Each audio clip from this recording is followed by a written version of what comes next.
Hello, everybody, and welcome to Final Show Films.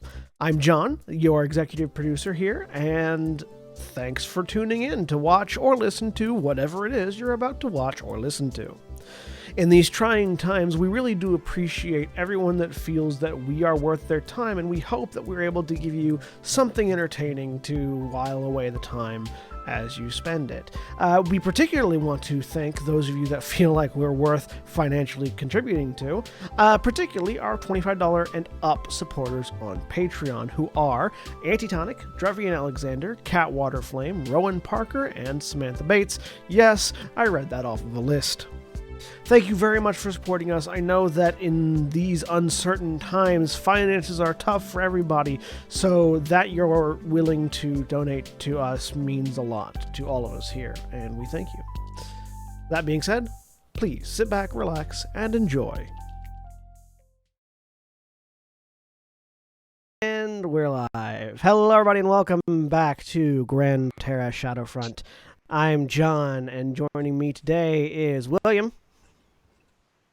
Hi, I'm William, and I'm playing Valdez Stonebeard, the Dwarven Samurai. And Jeremy. Awesome! Hi, I'm Jeremy. I'm playing... who the fuck am I playing? Ariel. Ariel, ASMR Gunslinger. And Mara. Hi, I'm Mar, and I'm playing Titania Valkorian, a Ladrin Druid Princess. And Nikki. Hi everybody, I'm Nikki, and I'm playing Scuzz, your Goblin Rogue. And Black Lives Matter. Lives Matter. Yeah, I have to remind myself to do that. I have to get out of the voice because Scuzz could say Black Lives. Black Lives Matter. Scuzz says Black Lives Matter. Yeah. And Jack. Nope, hi, I'm Ghent Minaar, half-elven spellslinger, and I'm playing Jack Gregory today. I am going to do that. One day, I am going to do a D&D game where you're all playing D&D characters playing people in real life. Oh, boy. I would just be playing a bard, John. So what's your class? Oh, you have anxiety. I know you haven't watched The Gamers, but the people who made The Gamers made that short called Humans and Households. Yep. Mm-hmm.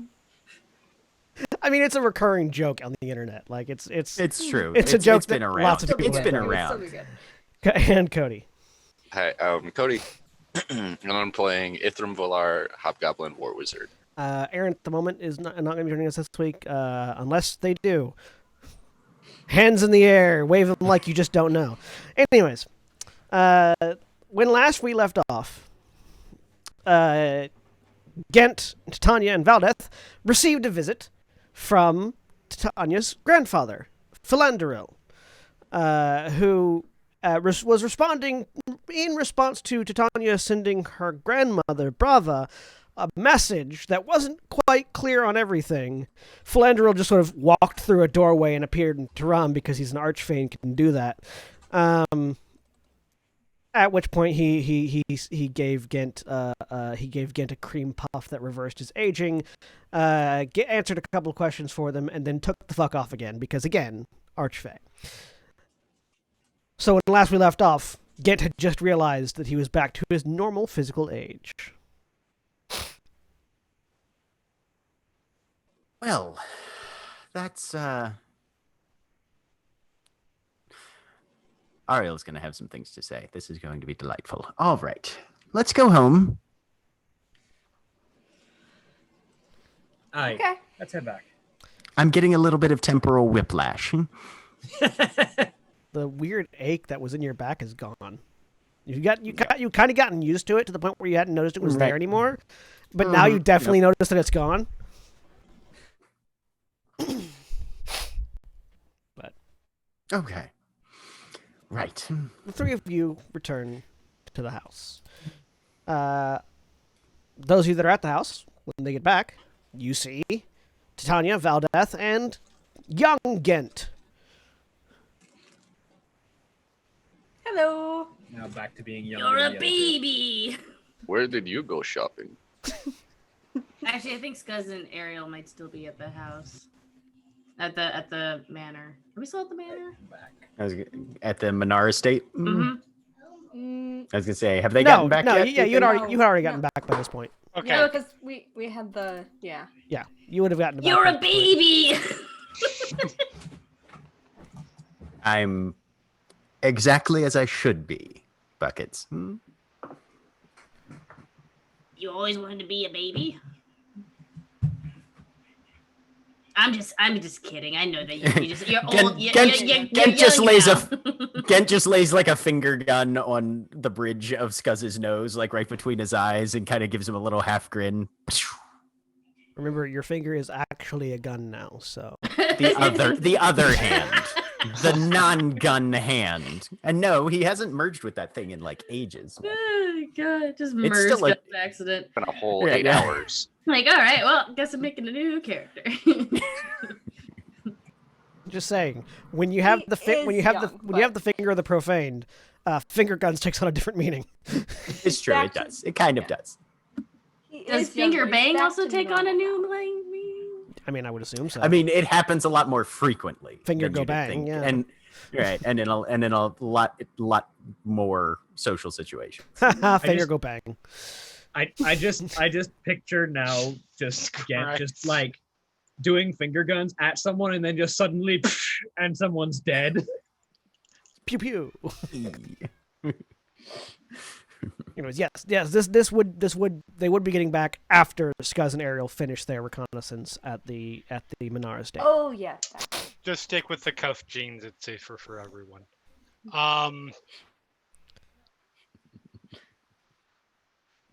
Well, congratulations. Yep, we stopped and talked to my grandfather. Popped by and gave us some cream puffs. Sorry, Scuzz, no extras, and I forgot to save mine. Sorry. Scuzz will remember this. I love how attached Scuzz has gotten to the concept of cream puffs. This is the moment when the great betrayal began. It's okay. It's okay.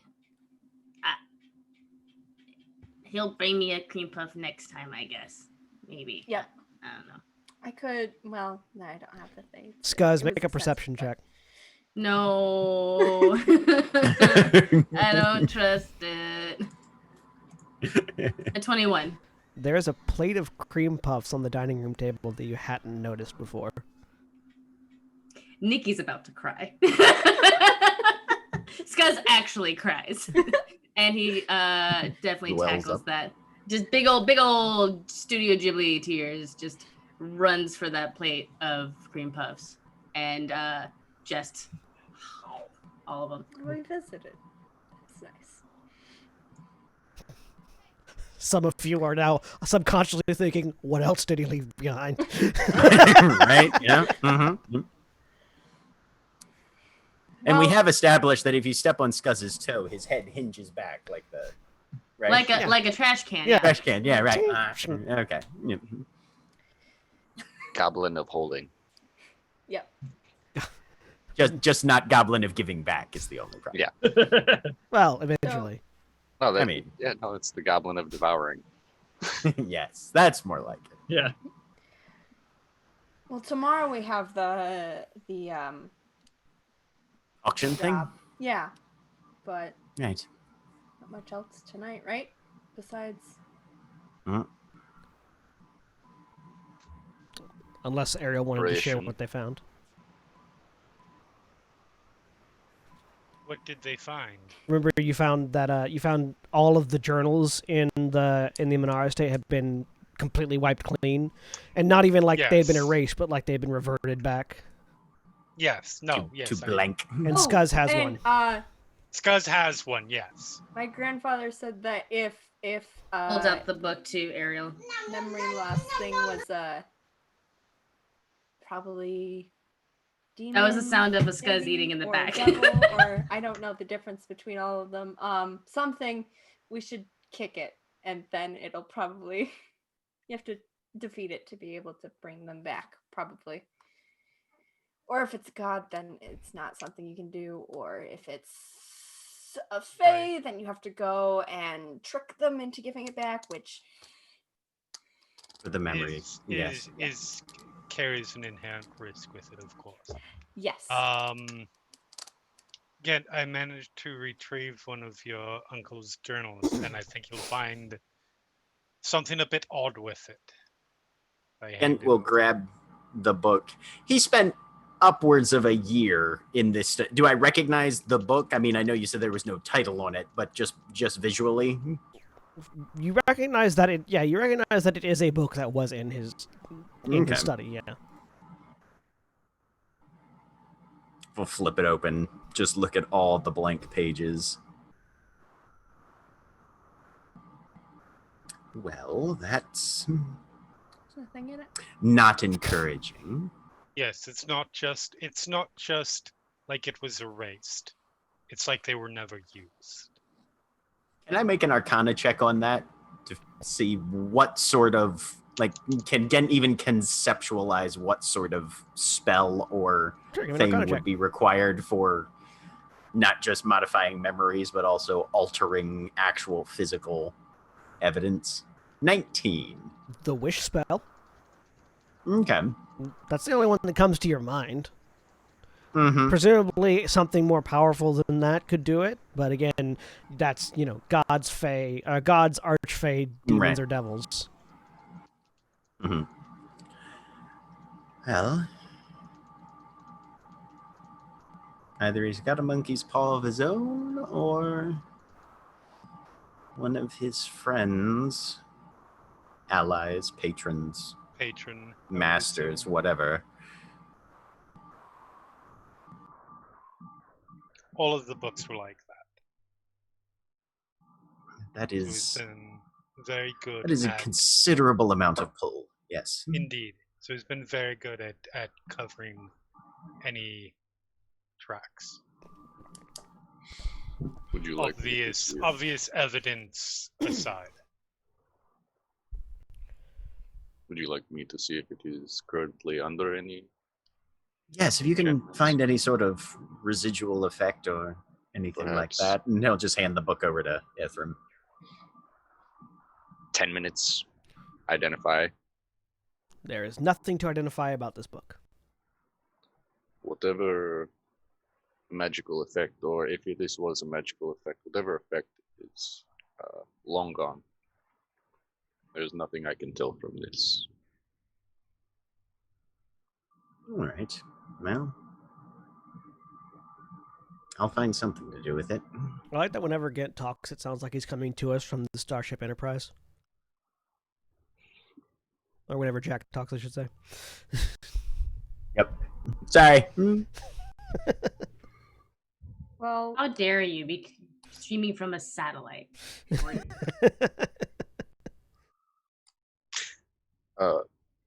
Friends, I wanted to let you know, after this auction guard job, if we wanted to, I have gained access to a teleportation circle in core. So if we wanted to perhaps research, or when we're out on the road, we can return to Taram as well. oh. Fantastic. Yes. What was there was a library out there, right? The archive something or other? Yes, I believe it's the Black Archives, or yeah. Yes, there are the Black Archives in core hold quite a bit of knowledge that may help us in determining how to deal with the anomaly in the Shadowlands. Excellent. That'd be worth looking into, and we've also got our other leads that Weaveborn gave to us, and we might be able to combine some of that. Yes. And maybe something more about your uncle and all of that. It's not here, that he could have wished away, or see if there's any records of him there rather than that might be worth looking into. Especially if he wasn't too specific about, or if he was too specific about his wording, if it was a wish. I wish there was no record of me in Jerome. Doesn't erase anything in any other cities. Hmm. Yeah. He was he was very clever. Even I don't know the if he would. cleverest person I don't makes a know if he mistake. would have. I don't know if he would have erred in that sense, but it's at least worth checking into. Certainly.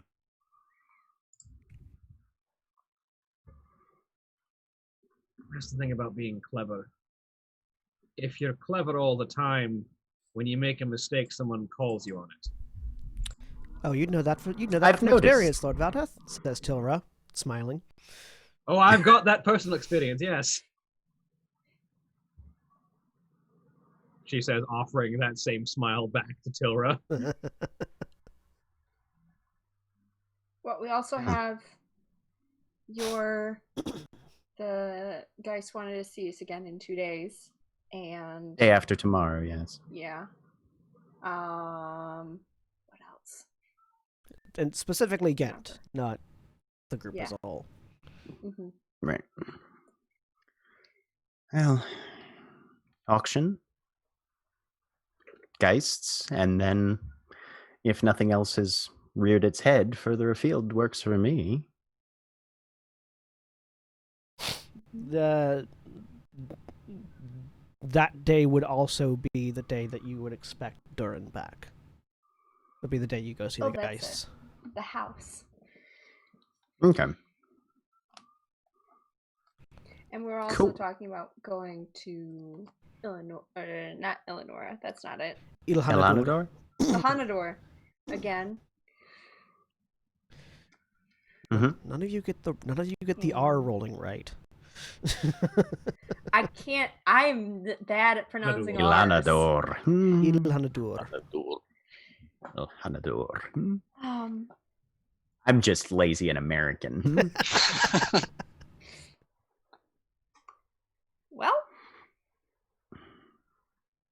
And it's like kind of getting on to evening now, right? Sun setting at this point. Mm-hmm. Did the note say what time the auction? What time we were expected Yeah, there? he gave you a time and an address. Okay. Mhm. Morning, afternoon, Noon. Noon. Yep. Noon sharp. All right. At an address in Dia. All right. Well, I might spend some time in the workshop tonight and tomorrow morning before we head out, see if I can finish that project and go from there. Oh, project. Yes, something to keep me from falling quite as far down holes next time the ground gives way under my feet. Sounds like a good plan. I need to make something too. We'll probably be sharing the workshop for a bit. All right. That's fine. In my head, I'm currently imagining Ghent flying around on rocket boots now. Because I want some assistance in the garden, please. Because it kind of got covered in soup and stuff. I can continue helping cleaning my mess. Thanks. It'll help. I think it might help with the compost situation, so it's not all bad. So It can make so many mushrooms. Yep. if the mushroom house hadn't been skewered by swords. I'm lying. Ghent, go ahead and give me Tinker's Tools with your dexterity.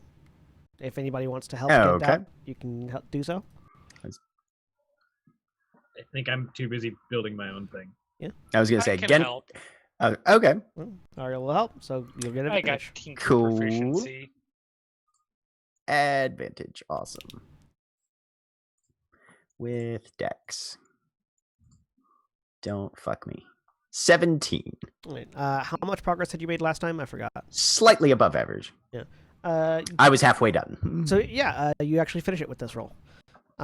So Ghent Awesome. Ghent has put together what looks like It kind of looks like a punching dagger, like a Katar, but instead of a blade, there is sort of a large brick of a mechanism with several feet of rope coiled into it, and a grappling hook attached to the far end with a trigger in the handle. You now have a grapple gun. Legend of Zelda grappling hook. Yay. He's also going to make sure that there's some sort of wrist strap as well, so that he's not just relying on his own grip strength to haul him. That's the question. This is the base design of it. Would you like to incorporate it into like a bracer or something, so that it's a little bit more firmly held to you? If he can, that might be relevant to what Valdeth is doing, because Valdeth is making the thing she told Ghent that she was going to make, which is basically a set of rings and bracer that is for his gun hand, so he doesn't have to carve himself up eternally. Mm-hmm. Go ahead and make. This is going to be so for the fine detail required. This would be a jewel crafter. This would be a what's the tool set? Because it's more of a jeweler's toolkit than a smith's toolkit. I think it's just called a jeweler's kit. It's just called a jeweler's kit. Yeah. So that would be a jeweler's kit roll with dexterity to create. If you have that's that. Unfortunate. Yeah. So if you don't have proficiency with a jeweler's kit, as you're sort of like looking at your designs that you've made, you realize that the construction is far too intricate for any of your experience.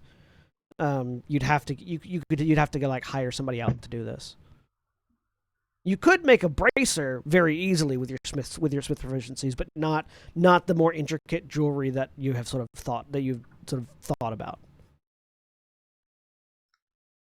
I mean, I would have been making wedding rings with my smith's tools proficiency, is what we'd established prior. So yeah, it's because they're very basic. Wedding rings are a band of metal, not interconnected chains of rings that are connecting all 5 fingers back to a bracer. I mean, that's literally a bazuband, though, which is a piece of armor that a smith makes. Not the thing I'm thinking of. It's a set of 5 metal rings with chain links connecting them to the back end of a bracelet. Yes. Like, the rings are not super common. But they are small and tiny, and do not. And a smith. So smith's tools are an anvil and a hammer and some tongs, which are. I don't know if you've ever tried to make small chains. To make chain links for chain. William, I don't know if you've ever tried to make small chains with a big hammer. It doesn't work. Like smith's tools are literally used to make chainmail. I understand that. The amount of intricacy for the thing you have designed requires jeweler's tools.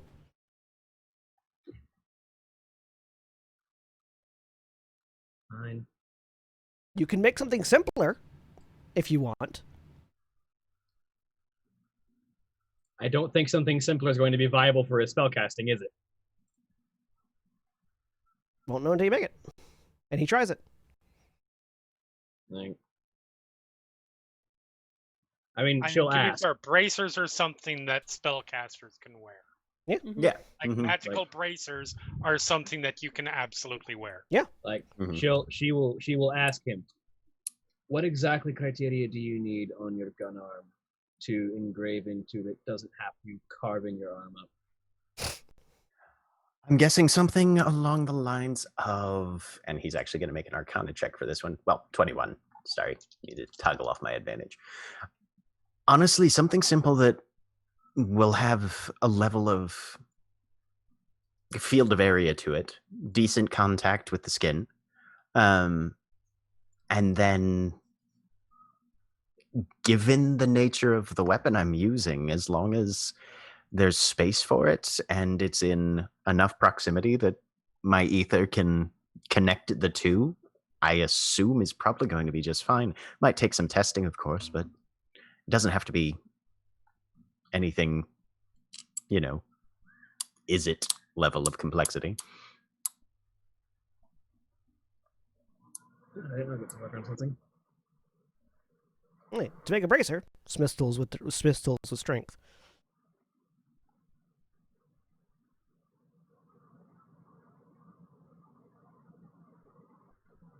$20. Easily done. Bracers are very easy to put together. Yeah, you hammer out a very simple metal bracer.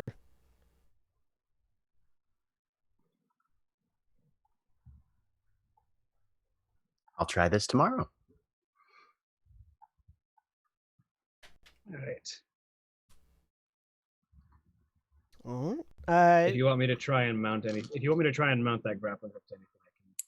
Yeah, if you, do some of the that as two of well. you still have time tonight, you could try to mount the grappling hook to it if you wanted. Mm-hmm.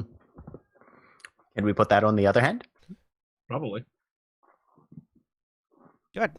One of you make either a Tinker's Tools or a Smith's Tools with either dexterity or strength with advantage. I was gonna say Ghent will assist Valdeth on that and let her take lead there.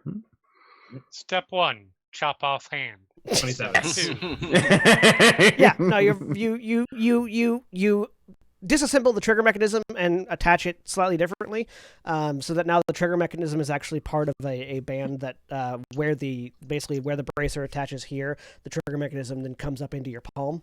So you just have to. So it's rather than a pulling thing, it's a pressure thing. And Okay. the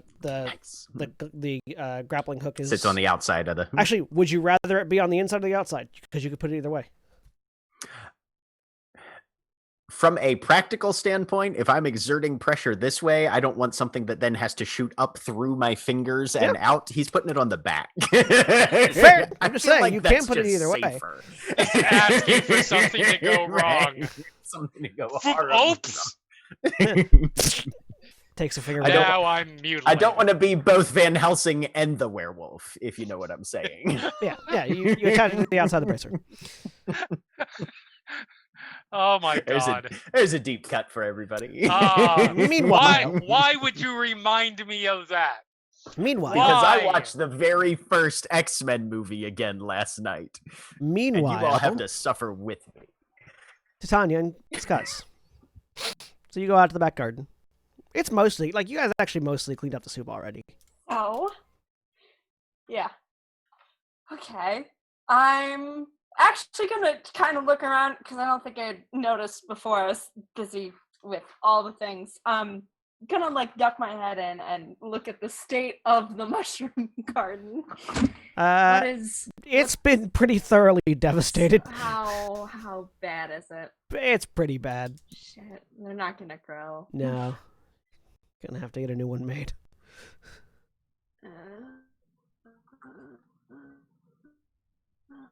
Yeah. Turns out both mushrooms and mushroom sheds, not the sturdiest of vehicles. But, guys, I was thinking. You are roboting hardcore, Mara. All we're getting is a breath, apparently. Scuzz was thinking. I am? Sorry, it's my internet. And this is exciting. I'm still talking. This is great. Okay, we're hearing you now. Is it better? Yes. At all? Yes, it's better. Yay? At a delay. Okay. We're hearing her at a delay. Cool. This is fun.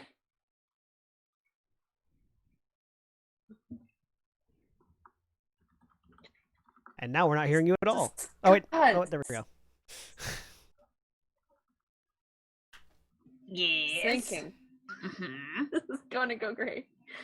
Scuzz, I need to make a cake. Can you help me make a cake? I don't know, Yes. the difference between Yes. what's baking soda. Do you use baking soda or do you use baking powder for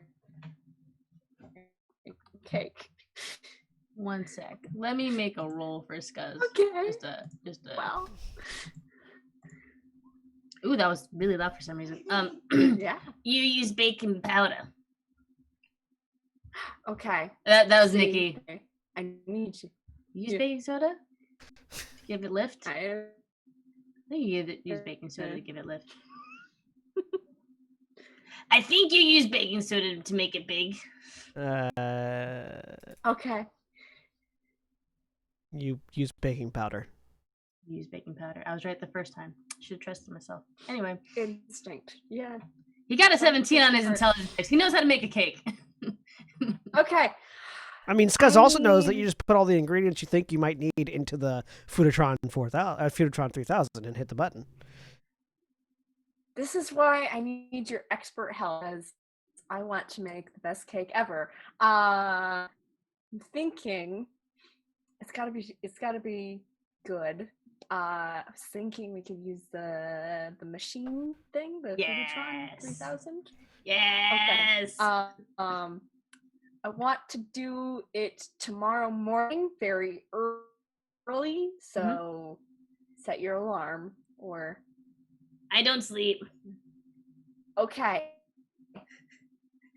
There we go. So, what? This is excellent. Oh my god. It's his birthday tomorrow. Should we go and get ingredients now? Yes. Is An he idea? We could make like a cider cake, like a wine cake. Okay, this is good. This is perfect. That's Nikki, not Scuzz. We have to go get stuff. Yeah.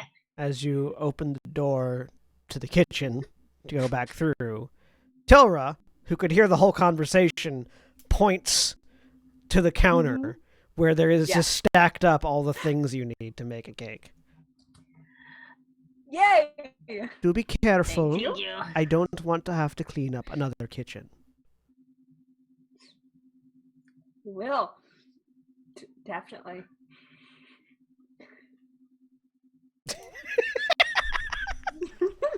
Sorry, the look on Nikki's We're face. using is the great. Foodtron 3000, so we are. We're gonna take those. We just have to. It's gonna do it tomorrow morning, very early. You won't even have to. We'll clean up the kitchen before you even get in here. Why would you lie to this poor woman? Don't put a sword in there this time. Not gonna put a technically sword it in. wasn't a sword, If it anything, it was would be a ball gun. bearings. Or it was bits of a Not sword. gonna- Not gonna do that. Right. All right. Well, good talks, guys. So Jack, Eh. mechanics of the grappling gun. Take an action will fire it. It has a 50-foot range. If it hits a solid target, it'll hold. If it doesn't, it'll just flop down. Okay, And another action to reel it in. gotcha. I'm gonna go. I have one more thought on the cake, but this is a good plan. I will see you tomorrow morning, bright and before the sun. Okie dokie. Go I'll find be it. up. Go find it. From I think you said you go find Ithram, but your Yep. your internet is yes. is dying Sorry. rapidly. It's just that's just the way it is. Is something It's not downloading on like- your computer or something? Because this is worse than normal. I go find. Yep. Hey, Ithram. So, yes, No. Oh. Hey, I heard Ithram. hey Ithram. So- I heard hey Ithram, and then thinking. no. I heard the note, which is probably a response to the is something downloading on your computer. That's how delayed it is. It's yeah. It's not bad. I don't know why it's doing it. Hey Ithram, I was thinking it's Gad's birthday tomorrow. I'm making him a cake with Scuzz. Thought, because you can do like I've heard you can do like in stores they always have you like cut open a pie and like birds fly out or something. Could you do a spell that did that would like release when the cake got cut? A spell that would release when the cake got cut. Presumably release some form of summoned creature, I guess. Yeah. This can only end in tears. I mean, you and could, blood and death. you could certainly. Glyph of Warding is only a 3rd level spell, is all I'm saying. I'll need to go shopping then. Like hold action, just like hold action, summon demon, like for when the cake is get cut. No. A demon pops out of the cake. Not a demon.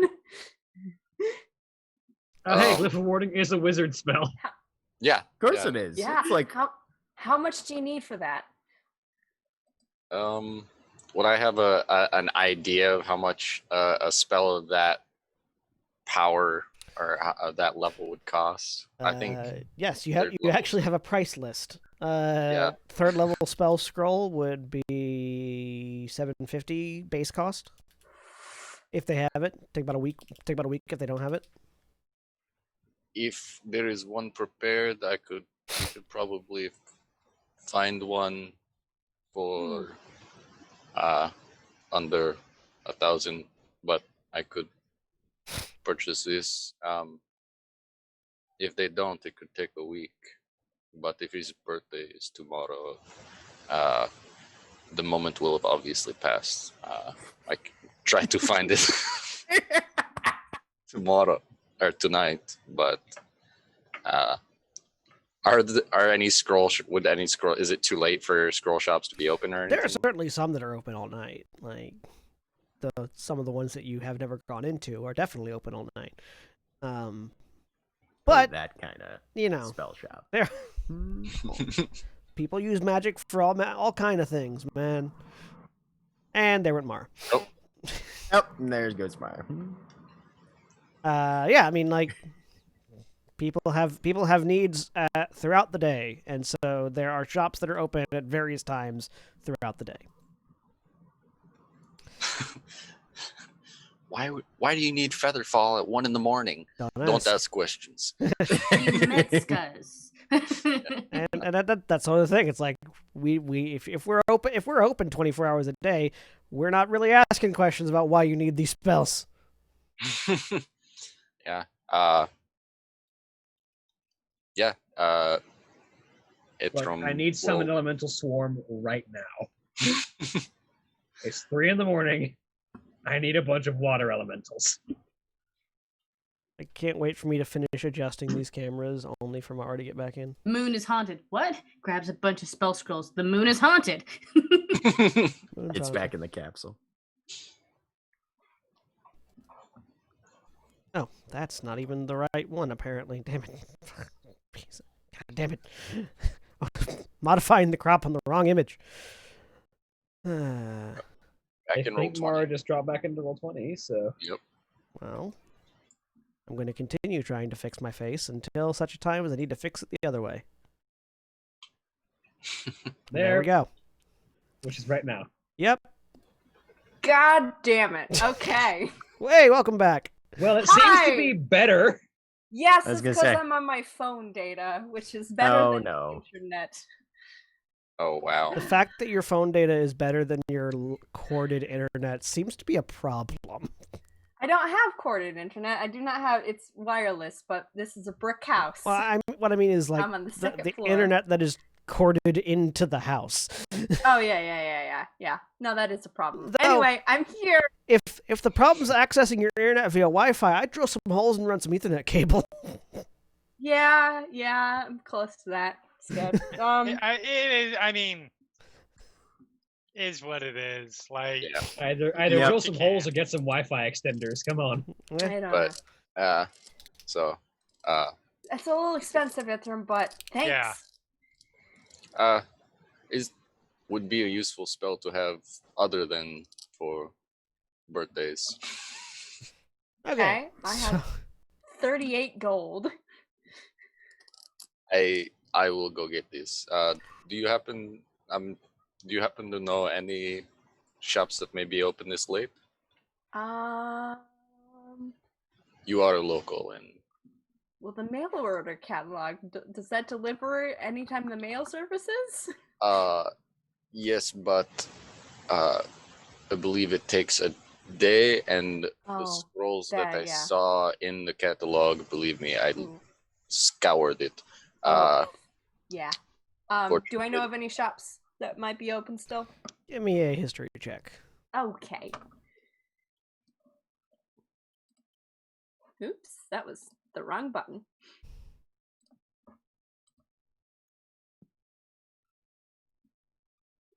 $22. That's a really good There roll. is one that you can think of. It's this weird shop in Genties that you've seen before, that you haven't ever that you've ever really gone in because the name is kind of intimidating. Okay. It's called the Diagon Reality Consuming Spell Bros shop. And it's one of those things that you're kind of like, I don't know if I want to go in there. Okay. Can't imagine reality. why. So there is one. Okay, I got it right in the first time. I don't think Carolina won't approve. Or She Ariel. generally does not approve of me. No. It's Carolina annoying, won't isn't it? approve. Sold. But the Diagon Reality Consuming Spell Bros shop. Well, down that way. You have to like right, left again. I mean, that's going to be a double non-approval from Carolina because magic, and from Aaron because come on, John. I didn't say the people that founded this shop were smart. I just said that they named called. it that. Anyway, they might have that spell. And they're still open. Okay. Would you like to come with, or do you have business still to attend to here? I can come with. Okay. You should go. Let's go. I'll make sure. No, you can come with too. Bird flies on his shoulder. Yep. No, I've got my familiar. We're familiar bros now. All right. What's splendid. What they say, familiarity breeds contempt. So yeah, we head to Diagon Reality Consuming Spell Bro shop. Yep. So it's easy to find for two reasons. No shit. One, soon, guys. the name is in neon and wraps around the edges of the front of the store. So it's like the name starts on the left-hand side. You just see Bro Shop. Yeah, exactly. So on the left-hand side of the shop, it goes up, and then it goes over, and then it goes back down. I love it. The second is there are a pair of wacky waving inflatable tube men in front of it. Fucking course there are. I love them. They're They just have a real name. Do they talk? Yeah, but I don't know what the real name is, and I don't care I'm really. gonna try and talk to one. Don't I worry. believe they're literally called Sky Dancers. They will Called always Bailey be. fans. It will always be wacky, wavy, inflatable arm flailing tube man. Yep. Cool. This shop is So neat. the problem with this is while you are describing the name and the layout of this place, I am currently writing a news article about the Borat sequel that's coming out, which is called Borat Subsequent Movie Film. And so I'm getting it from both sides right now. And I blame you. Well, I mean, Because I can't blame Sacha Baron Cohen because I can't find him. I mean, for depending on who you ask, getting it from both sides is a good thing. So I mean, you're not wrong. There are wrong ways to get at both sides, though. Tube Man, also known as the Sky Dancer, Air Dancer, or Wacky Inflatable Arm Flailing Tube Man, and originally called the Tall Boy. Yeah, no, it's Tube Man. wacky waving. No matter what it's called, it's Tube Man. Yeah. Yes. There are a pair of tube Exactly. people outside of this store with a gaudy neon sign. They've got As we great walk up, advertising. Ithram just kind of says to Tanya, I will admit I am still perturbed by what city designs. Do you not have these? Absolutely not. This is You should odd. get some. This is odd, and I These- fought a soup elemental yesterday. This is the only place in the city that has them.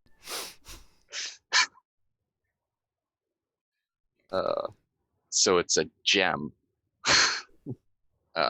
So a yeah, uni- it's a unique. walk in. It is a unique Tyrion experience, is what I'm saying.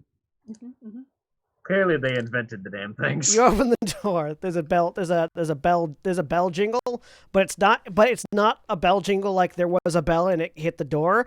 It's like you open it and like La Cucaracha starts playing. Like it's that kind of a weird bell jingle. What are we going to use our magic for? We're going to make a fucking like cliche convenience store. Yes. But it's not What do you even. use It's your not. magic It's not even for? like. Don't- It's not even like an instrumental of it. It's like a MIDI. So it's like.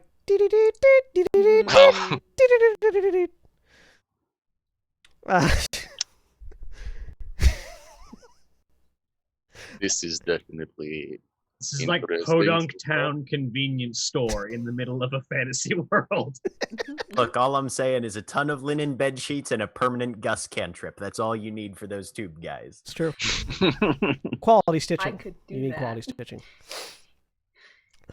Inside there are shelves of potions and scrolls and materials. There is incense actively burning on the counter at the far end, giving the place a smell. okay. I have literally been in this building. Same. I'm mad. I think the nearest one is literally in between. Yeah, there's one in between. I feel like this is the magic version of Junkman's daughter. Chuckman's daughter is a little bit more classy than this, I would say. No, well, before, yes. Now, not so much. But remember, it has become the alternative crate and barrel. Right. I haven't been to Chuckman's daughter in years, so it's... At the far end, there are two figures on the counter. One is a gnome. Bright pink hair, cut short, wearing just sort of like regular looking robes. Dark, sort of dark olive skin tone, green eyes, and a tree that is moving and talking. They're in the middle of some sort of conversation. Cool. The tree is in a pot, like it's a Yeah, potted yeah. tree on the counter that is maneuvering and Uh-huh. talking. And they're having a Cool. conversation as you walk in. The baby Groot. Hey. No, a tree. Where is this gonna be? Not a tree person, a tree. The tree turns So, as you come in. where- The tree turns as you come in. Welcome to the Die Again Reality Consuming Spell Bros shop. How can we help you? This says the tree. The tree used to be a gnome. Hello. We're What do you- looking for a spell scroll, right? We have all manner of varieties of spell scrolls depending on whatever your spell slinging needs might be. What specifically are you looking for? Oh no. The other gnome opens a book, flips a page. Step up towards the counter. We are looking for a glyphs and wards spell, perhaps if you have one, or that one specifically. But we'd also like to see what else you have to offer. We have a wide variety of potentially useful and potentially completely bust glyphs and wards for sale, depending on what specific use you need. Can you tell me a little bit more about your purpose, sir?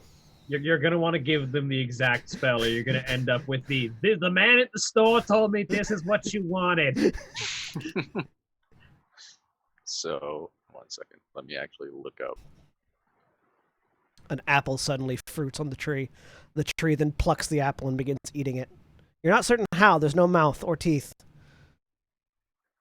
But there's definitely Bits of like the apple start eating. disappearing. Yeah, it's definitely like making the motions of eating an apple, and you're hearing the sounds of eating an apple, but there's nothing visibly happening. How Or- big is the are I there- mean, there are like- the are there, like- bites coming out of Yeah, the I was apple? saying. Yeah, no, the bites are coming out of the apple. Yeah, Okay. Yeah. I'm here for it. tree's about 4 feet tall. Okay. This Yeah, gnome is sapling. this gnome is under the seeming of a tree. I don't know. Yeah, I'm just gonna real Where'd quick. the apple come from then? Don't ask. Don't ask. Hello, I'm a bard. We're specifically looking for a glyph of warding spell, as he looks confused at the slowly disappearing apple. Are You asked for this. I'm just gonna put this out. You guys asked for this. Oh yeah.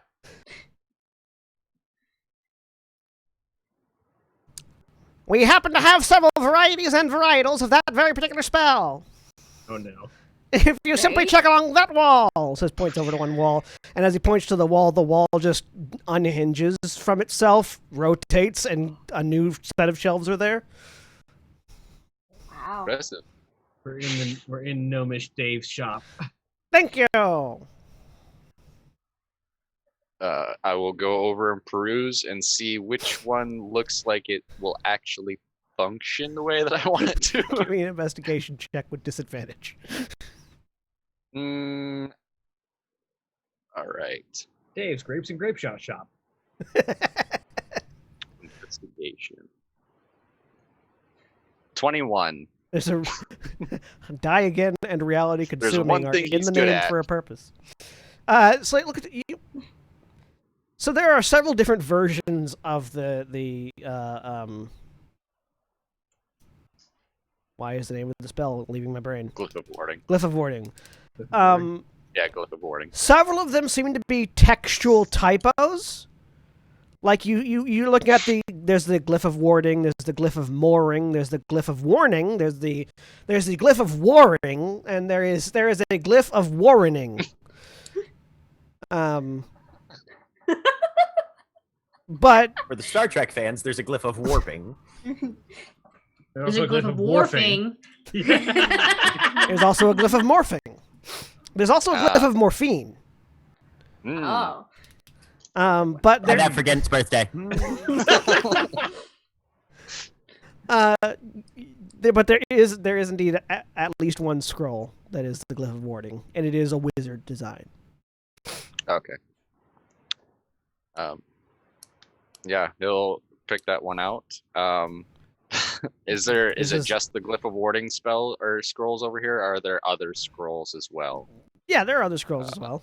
This is the store where all the homebrew spells go to die. There is like a spell scroll in there that just says bees with like 4 E's and an exclamation mark. What's that one? I believe it summons a swarm of bees, but it looks like they forgot to add the clause where you control them. So it's just, and they must, like most summons, they come out angry. Not ideal. It's right next. It's right next to another spell called Hornets. Ah, That one's worse. Bees is a level 2 spell. Hornets is a level 4 spell. Oh, okay. Wow, there's a lot of spells here. yes. Yes. There's also a spell scroll that just says summon Sky Dancer. Right. That I'm not familiar with this one. I look at that one. Is it the thing outside? You can't tell from looking at the scroll. 'cause Okay, it's just that's words. fair. I do not read magic. Like it's just words and formula. Like it's not. It's a wizard scroll. There's no specifically, so- pictures. Yeah. Shoot. Ithram, what does this one do? What is a sky dancer? Does he even know what a sky dancer is? Make an Arcana check. All right. As you're reading the thing. Oh, sorry, not with disadvantage, but so either 23 or 22. It I'll let you summons. choose. We'll use the first roll. It summons some Alright. sort of wind elemental based entity. Again, they left off the clause that it is not controlled by the person that casts it. But you don't know what kind of wind elemental this thing is, so you don't know what the results would be. Yes, this is for summoning an elemental of Wow. air, but Okay. whoever that'd be. is writing Oh man, the I have rolls so many really ideas, needs to- but this is getting complicated. It And definitely looks Yes. like none of these scrolls have been like proofread or like tested. Yes, I believe some of these may have been drafts that may have been acquired from the Izet. It seems. Oh, is that why it takes you so long to do? Like you spend loads of time doing the writing thing. More so, each person that writes a scroll practices magic a bit differently than the person, even though they're in the same school. So everybody is different. So everybody learns and records their magic differently. So that's why it takes the amount of time it does. This I Okay. should be able to finish tonight, though it is not particularly complicated. But then he'll be explaining this as we walk to the counter to pay for this scroll. Make a dexterity saving throw, both of you. Absolutely. Oh boy. 14. That's There we always what go. want to hear. Dex saves. Oh, sorry. It rolled it once. That's all right. Natural 21. 20. Natural 20, good. 14. Ithram, you bump a shelf slightly, and what looks like just like a vial of blue liquid tumbles off, hits the floor, and as it cracks open and spills, 25 chipmunks just appear from inside the vial and take off. The tree looks over. I am Oh sorry no, the about chipmunks have gotten away! Quick, summon Alvin! Says to the gnome next to him, who hops off a stool and walks away. that. Dexterity saving throw to avoid puns. You failed. That's a pun, or a reference, really. Yeah. Well, have you found the scroll to which you wish to purchase? Yes, I believe this is this should do. Hand it over. How much for this one? Exactly 15 geodesic spheres. Or the gold equivalent thereof. I have gold. How much gold is that? Make- What are what did he say? Geodisc spheres? Geodesic spheres. spheres. Geodesic spheres. All right. Give me a intelligence save. Intelligence save. All right. Oh boy. 15. You know what? 16. Best use. You think that's like 600 gold, but you're not certain. I pull out 600 gold and then A pleasure dealing with you, mortal. Please dump them in my pot. all right, he will pour the gold into the tree. It lands in the pot. Wait, I don't even hear it clinking. Just, Weirdly, like, no. It just like ends. It's like a wishing well. Don't wish. You don't know this. Fair. We've had bad experiences. Thank you once again for proprietizing Die Again Reality Consuming Spellbrow Shop. We'll see you once again in the future. Bye. It was a experience and pleasure. Goodbye. As you exit, the tube people are waving at you. They give us thumbs up on the way out. That was Different, but a weird. success. Yeah. Hey, yeah. You got your spell. Can't argue with the results. Nope. And for a Hopefully. relatively cheap price, honestly. Yes. So I There are I- other I- dangers in that shop. Yes. Yes. That's why we didn't stay for very long. No, yeah. Well, I told Scuzz kind of my plan, but I'm gonna get up real early to get we're gonna bake the cake then. So I'm thinking put that inside the cake. We're gonna use the Foodtron 3000, so it'll be like within it. What And do then- you want to come out of the cake, though? Um, I can have a spell effect, or it can explode. I'm assuming you do not want that. No, let's not do the explosion. Because we're gonna As it's gonna be up entertaining on it the is. roof, and I feel like Yes. that would be bad. Summon a pit fiend. No. 5d8 lightning damage. Summon 15 geodesic spheres, or the gold equivalent thereof. Yeah. Stay puffed, marshmallow man. I was gonna make that joke earlier. Does it have to be a spell you can do, or how does that work? Yes, it has to be a spell that I know, or I Okay. believe. Yeah, Third a level, prepared You can spell. store a prepared spell of third level. Yes. Or lower, yep. So not It must target a single creature or an area. fire. If do you you have if you anything cast a that's spell at a like- higher level, you can store up to the spell level you use. This is I know it's beating a dead horse, but this is when having prestidigitation would be really useful. Yes, I understand, but I Summon- get it. Is that Store catapult targeting the cake. no? You cut it, just launches into somebody's face. Fucking A. But do you have any spells that will do like a fun effect or You have one. not? I have many spells that do an effect. It Yeah, just depends on what effect you want. I don't know all of your spells. You do like ones with a lot of fire. I don't think that's a good idea. Summon wormlings attached to the glyph. I am getting Throw stuff. That could I be am fun, getting but- a spell component tomorrow. I can pick it up early in the morning. Should be done. Before That- dawn. It's for a shop. I Cutting it close. yes. It would take me an hour to cast it and store it, but That's okay. uh, Nothing else. there is. I can make the cake Alright. larger. I can make the cake Ooh. not Ooh, yes, that one. larger. Yes. Oh god. Cut the Okay. cake, and Awesome. suddenly it's twice the size of the cake. Oh, here's. Yeah. It's Yeah, good. you have the enlarged belt. Yes, Yes. that one.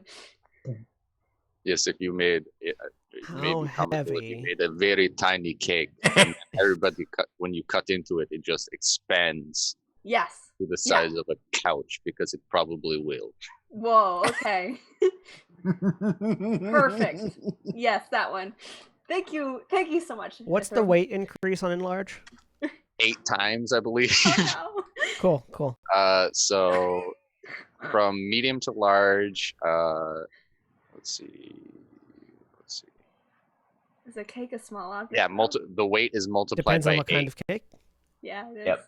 Target size doubles in all dimensions, and Like its weight if is you make like multiplied a by regular 8. cake, then yeah, it's like a tiny object. But if you make like a Mhm. wedding cake, that's a medium-sized object. Mm. Okay, Right. okay. Yep. Minotaur-sized cake. This is a great plan. Thank you. I'll give you a hug. No worries. So I will spend 6 hours transcribing glyphs, the glyph of warding. and then immediately And then- pass out. Yep. You all get some sleep, Yep. theoretically, unless someone wants to correct me on that. Technically, Scuzz gets the like meditation thingy, Yeah. but yeah, he rests. You all get some Scu- sleep. Titania and Skuz get up early in the morning. Okay, I'm ready. As does Ithram, As does Ithram. just because All right. he always Okay, does. Scuzz. So we've got this. The glyph. Is it all ready, Ithram? Yes, I can where are we going to have this? Because once I place the glyph, it should not move very far. Oh, okay. Well, it's gonna be up on the roof, so We should move the cake up there before. yes. Okay, I didn't realize that. Okay. First, you have to make the cake. Get Yes. up on the roof. Okay. No, this is good. I can get you all We up can there. make the cake on the roof. Scott, so I'm gonna turn into an octopus. I'll bring you all up there, and then you do your part, and then I'll take care of the rest. Are you going to make the cake first, or are you going to turn into an octopus first? I have to turn it. We have to get up on the roof, and like I don't think it's. I don't want to have to. I feel like it's easier for me to bring them up there as an octopus than for us to climb up there as people. Sure. Right? A reminder: it takes an I hour. can climb for, through my window. It takes an hour for Ithram to make it. For Ithram to cast a spell. Oh, it does. Yeah. Oh, okay. Oh, yeah, yep. Mhm. That's true. Oh, wait, I can stay as an octopus, though, for like 3 hours at this point. Yes, So but there's the a octopus different does have the problem. breathe- Never mind. Can't And carry you on. can't fucking breathe oxygen outside of water. An octopus can only hold its breath for an hour. That's fair. Okay, we're I good. have shape water. I can make a. You cannot why shape do you have enough to be water for an octopus. Damn it. Okay, never mind. We'll just we have to climb up, so be very careful. They'll never But hear first, us. you have to make the cake. Mhm. We can make the cake on the roof. There is no baking equipment on the roof. I am The 90% sure. Foodatron. Oh, okay. The- If that's what I you're just have using. to say, the roof. The roof. Yes. The It'll roof be on fire. is on I'm not going to make you roll fire. Fire. because you're going It's to have not to We roll gonna for be the on year. fire. really need some water. Titania, Skuz, Yep. and Ithram, you get up to the roof. Okay, all right. So, You have the Foodatron with you. yep. You load the stuff Right. into the Foodatron. You select cake. Roll a D100, Titania. Okay. Yes. Don't have it be me. We saw what happened last time. 96. I will remind you all that when you roll above a 75 on the Foodatron, a thing happens. Okay. What? Really? Yeah, you rolled a 76 for the soup elemental. God. Oh well. Oh. Yep. Oh, this is fine. So the rest of the house is awoken to the sound of something roaring on the roof as a giant cake elemental erupts from the Foodatron 3000. This Gent happens. has spider climb slippers on and is headed upstairs. ASAP. Get him to Fucking- put his slippers on. I hear roaring, yeah. Wings, foom, and I'm going through the window up. Oh yeah, so is Gent just hauling ass up the outside of the house. But to be So fair, glad Aaron's not here to see means this that I mad. probably don't have a lot on either. Does Ariel wear a nightgown? No. So there's a naked Ariel in the air. Yes. Yeah. It's Great. The angel plan is going form. great. Guess And- it's Gent's birthday. Miss Gunn.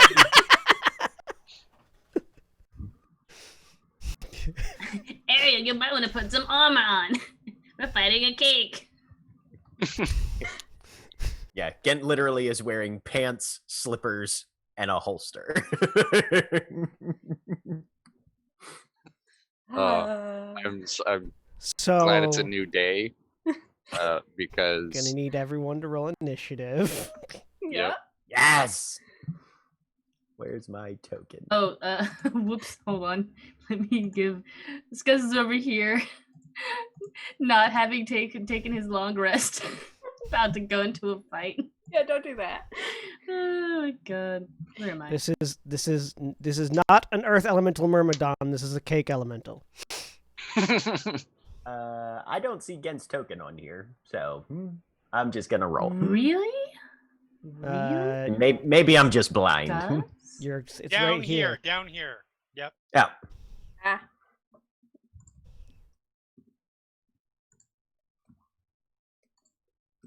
It's a 12. It's also large, not small, or not medium. So I guess I should be in this initiative roll. probably. Yeah. I like Unless the you want to idea ignore the situation, you could. This is not the armory. This is the roof. I like the idea of Eldon just hears roaring. It's like, that sounds vaguely confectionery, and just rolls over and goes back to sleep. Vaguely confectionery. I like that. They've made a cake golem. All right, going to sleep.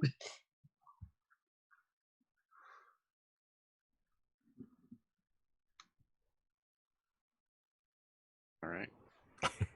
I love that Ariel has a plus 12 to her initiative at level fucking 9. That's fucking dope, my dude.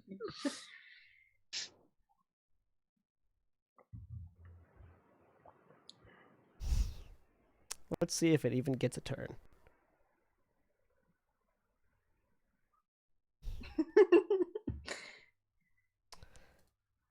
Ariel, you're Yep. first. All right.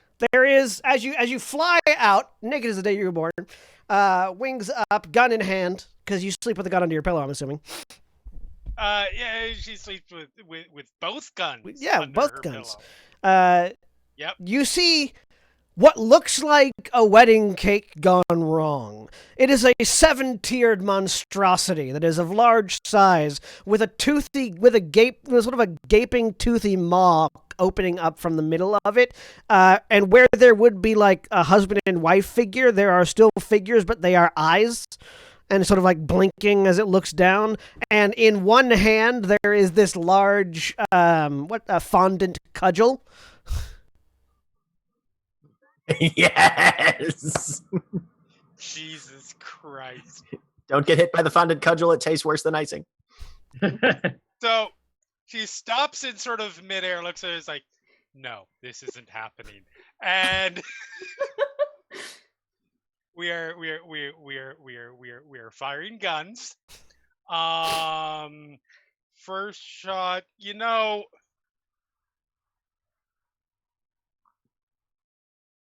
First shot, we are going to make a violent. I don't think disarming it of its weapon is probably going to do much. So yeah, we'll do a violent shot.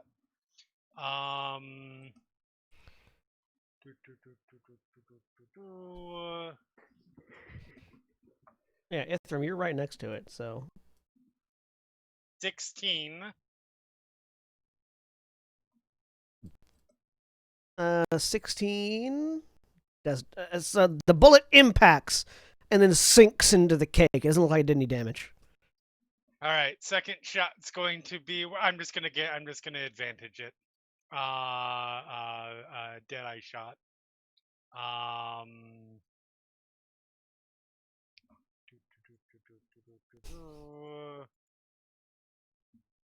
28 for 15 damage, plus 9 radiant. It hits, and a chunk of cake gets blown away. Or no, I'm sorry. Is there somebody within 5 feet of it? Yes, there are 3 people within 5 feet of it. Okay, so yes, 15. So the sneak attack damage hits. Bonus action for the palm pistol. We'll just make this a regular shot. It's a miss. Sinks into it and doesn't seem to do any Action surge. Okay. There you go. He's like, I want to finish this and I want to go back to bed. Mark that off. All right, Deadeye this one.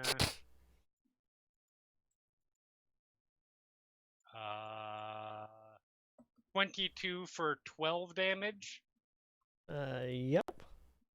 And then just regular shot. Oh. I mean, at least it was the last attack. Right. And your gun jams. Unless you have a thing that prevents it from jamming. No, Yep. no, I do not. All right, Titania. Right. This has gone horribly wrong. Arguably, it went horribly wrong a while ago. You're just now seeing the effects. That is accurate. I'm going to. Let's see.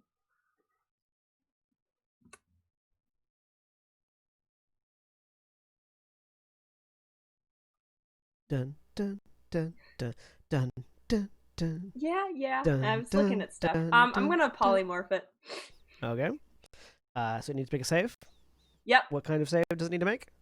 Wisdom. My DC is 16. I got bad news for you. This thing is actually a golem. Don't know. But if it's a cake of mental. I mean, yeah, maybe. It is a cake of mental. Yes. Sweet. What are you turning it into? A snail. A very small snail that sticks on the roof.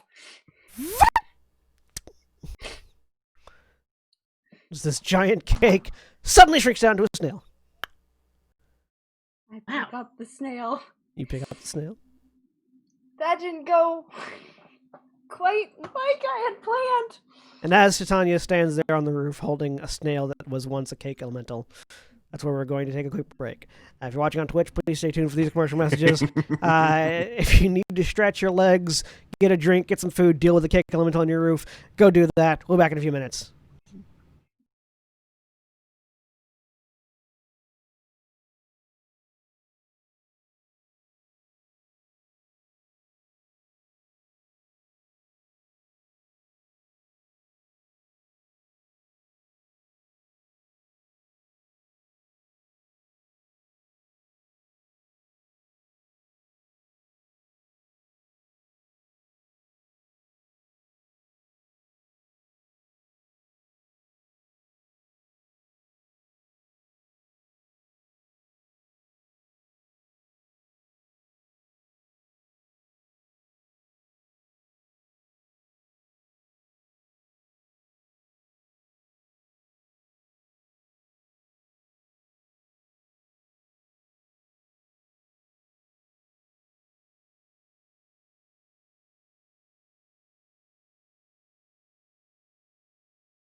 We're very close back. to open water, is all I'm saying. So, Titania, you're holding a snail. Yep. That didn't go like I had planned, but What is happening? Whoosh. I land on the roof. hi, Ariel. I would No. love to hear the explanation for this. Is there like a regular roof access to this house? We'll say yes. So Valdeth in probably sleep clothes, which is to say like very loose fitting blouse, kind of comes up on the roof with a actually no, not even with the greatsword out yet, but like coming up onto the roof because the greatsword is just sealed away in her wrist right now. So Happy birthday! Thank you, darling.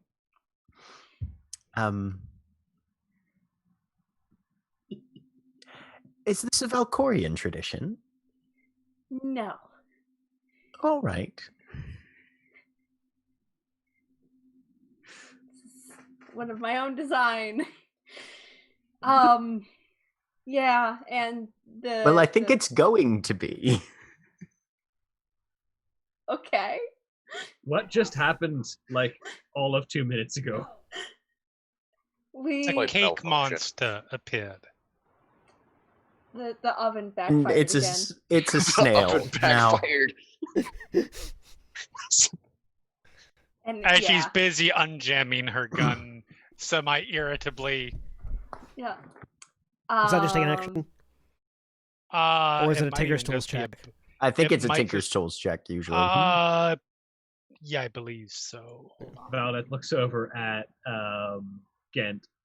What, make a tradition of like fight some kind of food-based monster on your birthday? I mean, it doesn't have to be food-based, and it could be any of your birthdays. Monster or cake? Roll the roulette. Cake or death? Tinker check. I mean, we could still fight it. You cake or death? Jeremy, it is a tinker check. Yeah, Yeah. it is Tinker check. It is 8 difficulty. What is it? 8 8 plus plus the a malfunction misfire rating? score. Yeah. So which 9. Right? I need to see what my No. misfire score is. Oh, Yeah, my depends on misfire the score gun. is 1, so So- diff 9. So DC 9, but you'll need your tools. It's fine. Because you're currently naked. That's true. So you go find That's your true. tools. I did not. No. Okay. She's not going yet. Okay, Okay. okay. So guns, yeah. Hand on hip. Well, we could still fight it. It's just a snail right now, but that lasts for an hour unless it gets hit by something. And Well, hurts, if we're and going then- to do that, I need to go unjam my gun. Do you want to have a Or good we time could go fighting drop a- it in the harbor. Do you want to have a good time fighting a cake elemental? I don't know. There's things to be concerned. If we were outside the city, I would say absolutely. Do you want to take Given it that outside the we're- city? I need like 10 given minutes that to get we're- armor on. Given that I'm So sure. yes, that I should get. I Tilra- should get armor on too. Suit yourself. As a reminder, you do have a job today. Yeah. I feel like Tilra probably has a jug or something that we could pop it in and then just throw it in the harbor or something. And once the spell wears off, then Yeah, I can take it out pretty far, and then I don't think Cake swims well, so I don't All think right. cake swims well. happy birthday though. thank you. Happy birthday! But you kind of did it in reverse because you're much younger now. It's true.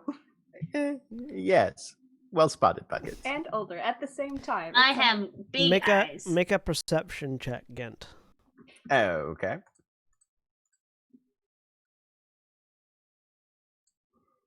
$19. Weirdly, there's like a bed of flowers like in the central like the house is on like a square, and there's like floral arrangements in the center of the thing. Mhm. Weirdly, like in the flower bed, the colors of the flowers have been arranged so as to say "Happy birthday! You don't owe me your firstborn."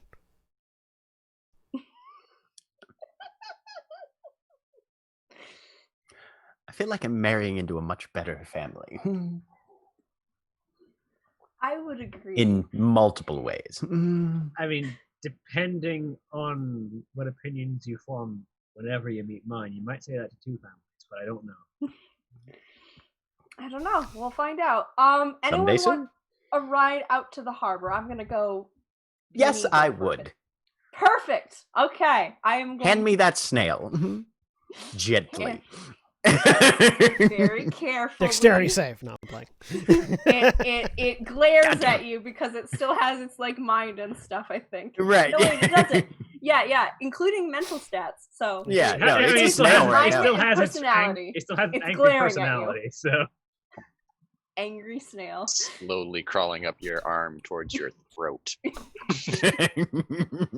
Like the killer bunny. Ah, beautiful. I'm gonna transform into a Giant large octopus. no large golden eagle. Okay. Which I assume is big enough for Ghent to either Yeah. be carried by or ride. Large bird, so yes, you can ride. Mhm. Yeah. Yep. Okay. Fly out. Make an towards the athletics check harbor. to hold on. Okay. with one hand. 23. Nice. Okay, you Okay. managed to hold on. As... I was gonna say I don't want him to fall off. So Wait, grappling hook! Shing! Hits Titania. you made it for a reason. And then once we're at a fairly decent distance from shore and a reasonably picturesque altitude, Gent's just gonna take his hand and shake the snail off over the water. It hits the water. There's an Uh-huh. eruption as a cake elemental appears from the snail Right. taking the fall damage. Uh-huh. Yep. It splashes for a while, begins to sink. Question: did you take it over to the river, over to the Desolation Channel, or out to the ocean? Because the Probably to out to the east. ocean. So out to the east? Okay. It flails for a bit. Mhm. Then you see some sort of giant stone ship ram into it and keep going. Wave breaker ship is coming through. Just They're gonna be so confused. Gent sort of reaches out and strokes the feathers of Titania's head. I am going to Well done. swoop down and then go back. Kind of do a little bit of a tour around. It's This is fun. as this cake elemental just got run over by a dwarven submarine. Yep. Fuck yeah. While they're doing that, Ithram will explain what the plan was to Ariel and Baltan. all right. So the I plan see. was to make a Could've- tiny cake, and we went and bought a spell that I would be able to place on it and make the cake larger for everybody. But it turns out that so far the only thing that the Foodatron has exhibited is it turns food into constructs. You did make one So- meal successfully with Yeah, I was it. about to say. We made the one meal. We made the one meal, but 2 out of 3 so far has been mostly constructs. So Could this have- will have to be remedied in maybe the Foodatron 4000. I don't know how the naming Could convention have, is. asked Tilra to make a cake. She's very good I- at it. At I one was not in point, the charge, it wings was sort for- of fold in, and she just looks around and goes, "Oh God damn!" Give me a perception check, Ariel. Okay,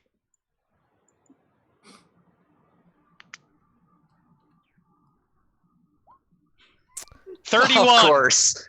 God damn. There are definitely eyes staring at the beautiful naked woman standing on the roof. I mean, at this point, don't it? Like, If you got it, flaunt it. she wouldn't want to be in this situation, but now that she is, fuck it.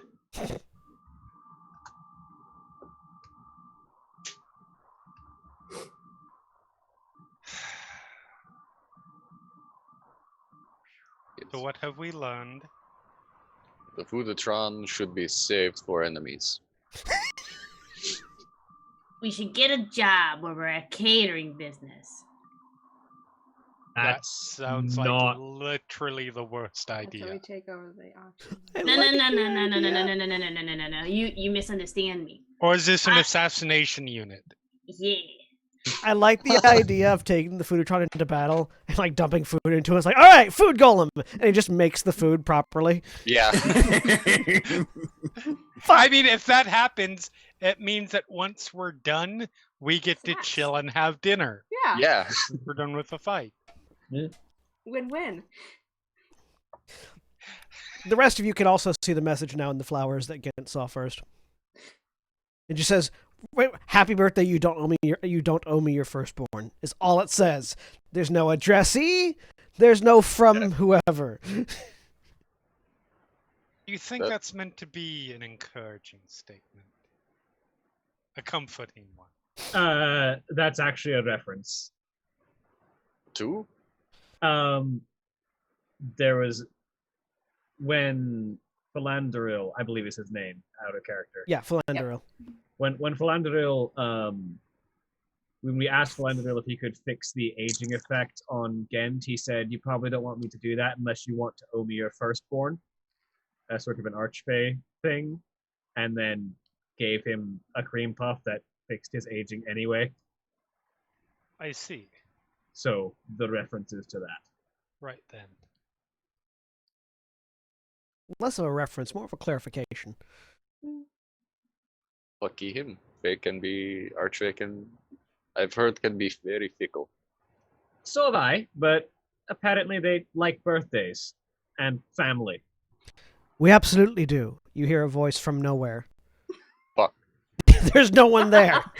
Hello, Philanderil. There's no response. Okay. Yeah, Ithram went fucking look behind him. There's no one there. Yeah. All right, my giving a shit about this situation has gone even further through the floor than it was a moment ago. Oh, there's a ways to go to get the floor. You're currently on the roof. Yes, I understand that. So that should give you some perspective of how little of a shit I care now. I'm going to go fix my gun. Heads downstairs, heads into the... All right, heads into the workshop naked. No, stop. She'll actually stop and get dressed before she does that. Metalworking while naked, what could go wrong? Right? So many things. My God. Whatever happens, it won't affect Ariel's hair. Yes. Or that's the only thing that'll be affected, because there's no other clothes to be affected. At some point, the eagle comes back. Lands on the roof.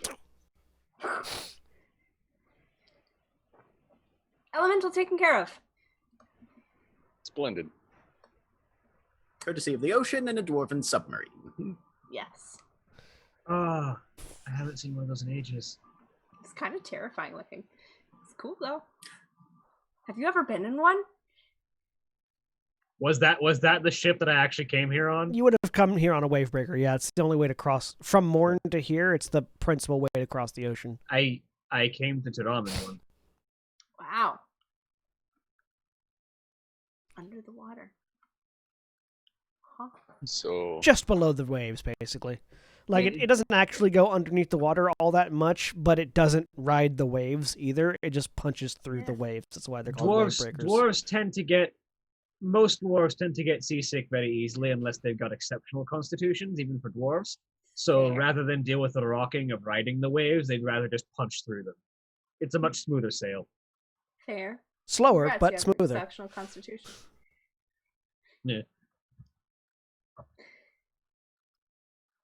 Well, I'm ready. Is Ariel going to Yeah. fix her gun? With the I assume, previous but 21, this Ariel, was- you fix your gun. I'm not gonna make you roll again. Yeah. yeah, she went to repair her gun. I need to go do some basic preparation too. Yeah. So we're just working there. How Are some of us going in disguise? What's the plan? We should assumed they would give us a post, an area to keep an eye on when we arrive. I believe they wanted us to sort of blend in with the crowd and keep an eye out. Oh, that's different. Okay. I can do that. Well, I'm going to dress up then. Yes, me too. It's because I believe our cloaks should be arriving sometime today. We're gonna be so fancy. You got cloaks? Mm-hmm. Yes, at the trading company, they had a selection of magical cloaks, and Ooh, cool. I'm excited to see them. All right. In fact, you do see a wagon, because you're still on the roof. You do see a wagon coming down the street with like lots of like parcel delivery in it. WPS. Yes.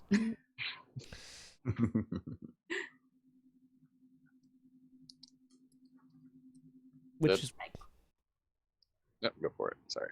which is probably where stuff is going to be dropped off. So Scuzz does the things that I do when I know a package is being delivered. Looks out his window, but hoping to God that the delivery driver doesn't actually see him, and waits until the package has been dropped off before going off and getting it. And whispers thank you as they walk away. Yeah, pretty much. Fucking A, yeah. As a delivery driver, we see you every time. I'm sure. Oh, no, absolutely. I want to get it, but I don't want to be weird and talk to you. There's just an elf wearing cargo shorts, just riding on the wagons, just looking at a clipboard. I also have a gem to pick up. Oh yeah, you got a fancy. Yes, a focus of sorts. Well, in order to not stand out, I assume it might be wise for everybody to just show up as they're ready, as long as you're there by noon, rather than coming as a clearly all assembled prior to sort of group. That's smart. Yeah. That makes sense. All right. Well, I'm going to go test out my new bracer and get dressed. Splendid. Well, you're on the rooftop. Yep. So he walks down the outside of the house and goes back in his room. Oh, I thought you were just going to go like, click. Spider-Man away. Yeah. Oh, no. Yeah. No. He means because he hasn't inscribed any of his spells for the day yet. That bracer is what he's going to test out right now. Okay. Yeah, he didn't even have time to put on the grappling thing before he jumped out. Give me an Arcana check while you're preparing your spells. Okay. 14. This will work. Like having something like this that you can wear on your wrist will absolutely work. You could probably, so as you're looking, like you could probably make some adjustments, give it some more space and things. But like, yeah, this will work in lieu of carving on your flesh, from what you can tell. Okay, cool. It won't be as powerful, obviously. Awesome, but right. But it functions as well as scratching it on the gun or the bullets did previously. Exactly. Okay, good. If you test out merging, weirdly, when you merge with the gun, it still overlaps the bracer and becomes that flesh with glowing sigils anyways. Except now, except now it's got a grappling hook stuck through it. No, that's on the other arm. Okay. Yeah, they're two separate ones. His left hand is his gun hand and his scratch hand. Yeah. Tanya gets dressed up real fancy. We're going to an auction. Gonna look nice. Okay. So, you all get dressed and get prepared. The cloaks of protection do arrive. So, Scuzz and Ithram, you now have cloaks, and you do have time to attune to them if you would like to equip and attune to your cloaks of protection. Yes. So protected. They are both a very dark navy blue, made of thick cloth. And as you sort of as you hold them to a light, as the light crosses them, you see only at certain angles of light you see these arcane symbols appear and disappear. Magnificent. Fancy. Like normal cloak, as light travels across it at certain angles. Arcane cloak. Ithram, you can get your jewel picked up. Awesome. And apparently independently. Are any of you arriving in groups, or are you all arriving independently? Scuzz is going to go independently because he's also got the sneaky fun time cloak. Of course. But he has that tucked underneath his cloak of protection. Like a kid with a really puffy jacket. Yep. Who's gonna make himself look really, really big and intimidating, or fat, one or the other. Yeah. It's like an animal with So flaring yeah, lizard. independently at various points, all of you arrive at the Argyle Trading Company's estate in the second layer of the city, Day. We're Day. Okay, cool. The estate is similar to the Minaar estate that has like this large garden area on either side of it. This also has that, except in this case there isn't a maze. It's simply like sitting areas with picnic tables and umbrellas and things and people milling about. There's probably a good 50 people here at various, not more than that. There's probably almost a good 100 people here at various places that you can see on the outside. In various configurations of individuals and species and genders and outfits, and all of them are wearing very nice clothes that are very clearly designed to make them stand out amidst the nobility around them. Some of them are doing better than others. There's a as you approach the estate proper. Go ahead. I was gonna say, Valda, do we want to arrive together? Yeah, why not? Like, cool, sweet. That's me. As you come up the cobblestone sort of laneway up to the estate itself, there's a large fountain in the middle of it that is of an individual holding a large jug on their head, and there's water coming out of it. And sort of, the water is like sort of spraying out of it like a fountain, but there's no pooling area around it, and as it falls down towards the people around, it sort of scatters into a mist, and there's a rainbow effect as the water never actually reaches the ground. You can see some people sitting on balconies at various places, and there are guards in armor at various posts as well. As you all arrive and see too, there is a I want to say maitre d', but that's not right because that's at restaurants. MC?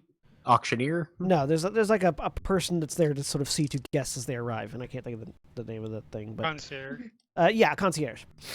Yeah.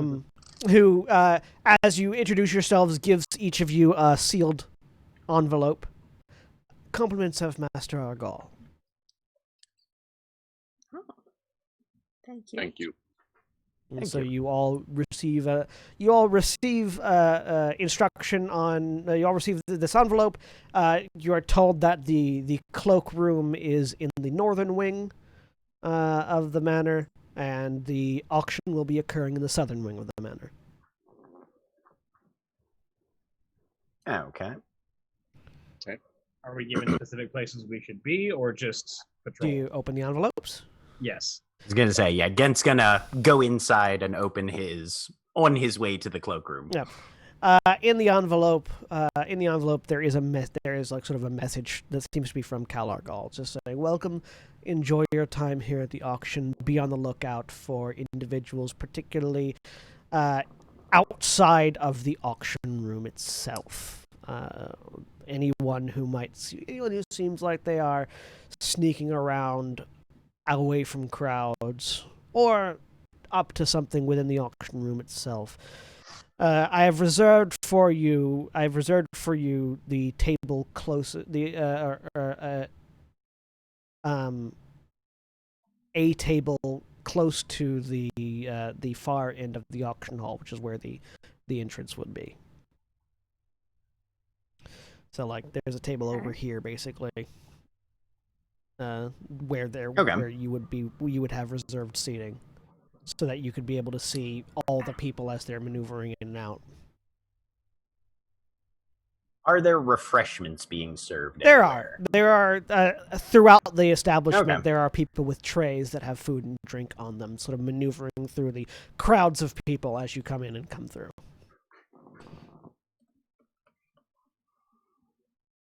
Ghent's gonna post up then at the northern end of that table, so that he's got both view to the central chamber as well as the main room. Mm-hmm.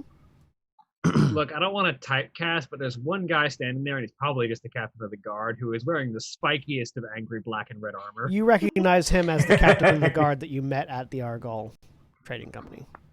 Yeah. Okay. Yep. Mm-hmm. Yep. I'm pretty certain he's using the black guard art. It's like a. I can't think of the name of the. It's actually an NPC type that I've got. Black Knight Commander. That's it.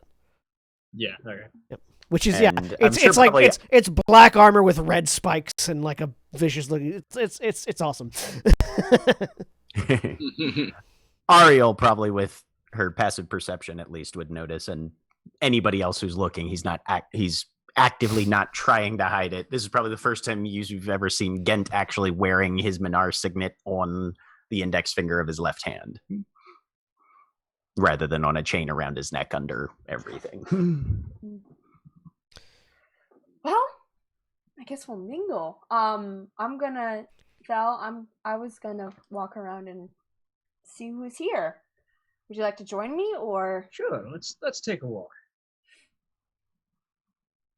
So yeah, basically going around, I'm trying to tell, because if someone buys this thing, I want to know who's here. Okay. Kind of so that type of thing. Titania and Valdeth are mingling, Gant's posting up, keeping an eye out. Skuz, what you doing? I guess Skuz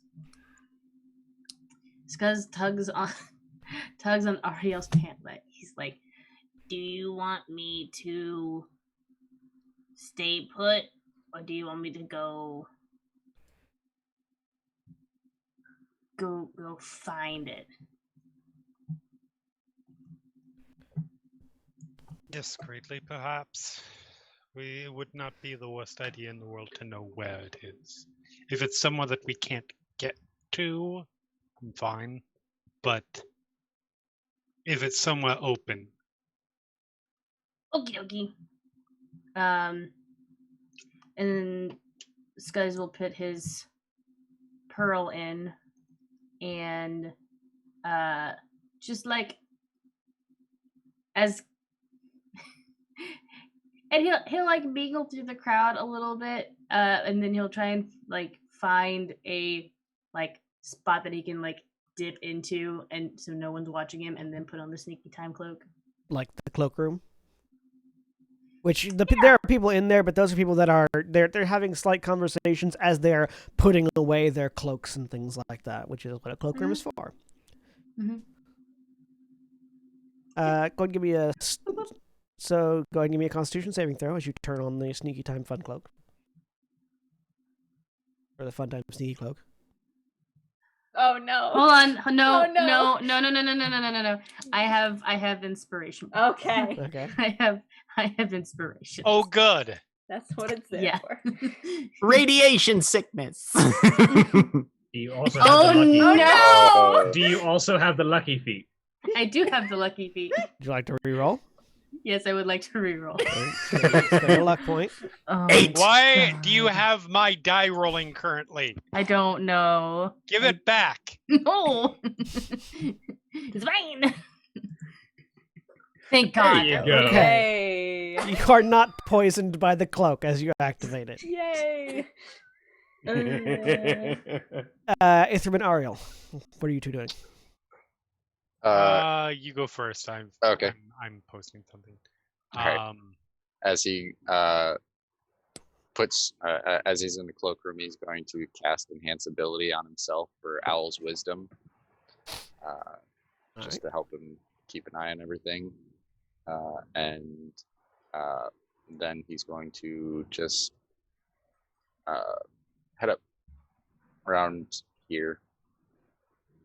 Yeah, there are Just hang people. There are people there that are mingling and having conversations and things. Yeah. Where is the he'll look like he's just perusing. Do they have like items out or like displays of? Like, there are. Everyone had. There's a stand of like. There's a stand that you were pointed to on your way in. There's a stand with like brochures that has a list of all the things being auctioned. And then there are also some display pieces that are around here on this dais. None of which are things being auctioned, but yeah, he'll kind of like be perusing through the brochure, keeping an eye or looking around, and Ariel looking through the Oh, sorry, Ariel. Go ahead. Okay. Ariel is, and she's definitely dressed up for this point. She's dressed as close as she can while still wearing studded leather. To somebody who would just be here. Yeah. And she is going to, because if anything happens that she needs to be she needs to act towards, she can just shoot from across the hall. She is just going to mingle with people, get a sense of as many people as she can here, and people who look for warning flags, look for red flags, and just keep an eye out with her massive perception. You do notice as you get in and sort of find a place to post up, Ludovico is there. You also notice that Ludovico notices you. Okay. And doesn't like approach you, but does sort of like give you an eye, like sort of with that sort of expression of like you working kind of thing. Like it seems like he's trying to gauge whether or not he should approach you or act like he knows you.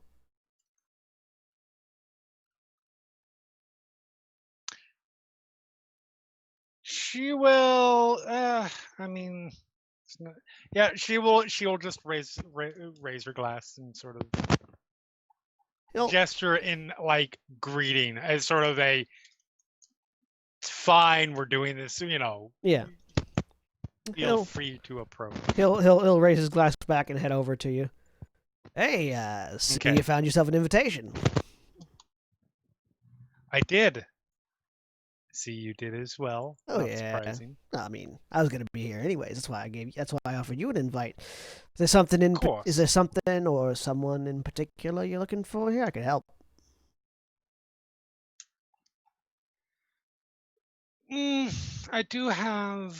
have heard word of a particular item that might be for a bit. Still looking for that? Yeah. Potentially. It's not in the brochure, but they always have like a couple of special items at the end of the auction that aren't in the brochure, so keep an eye out for that.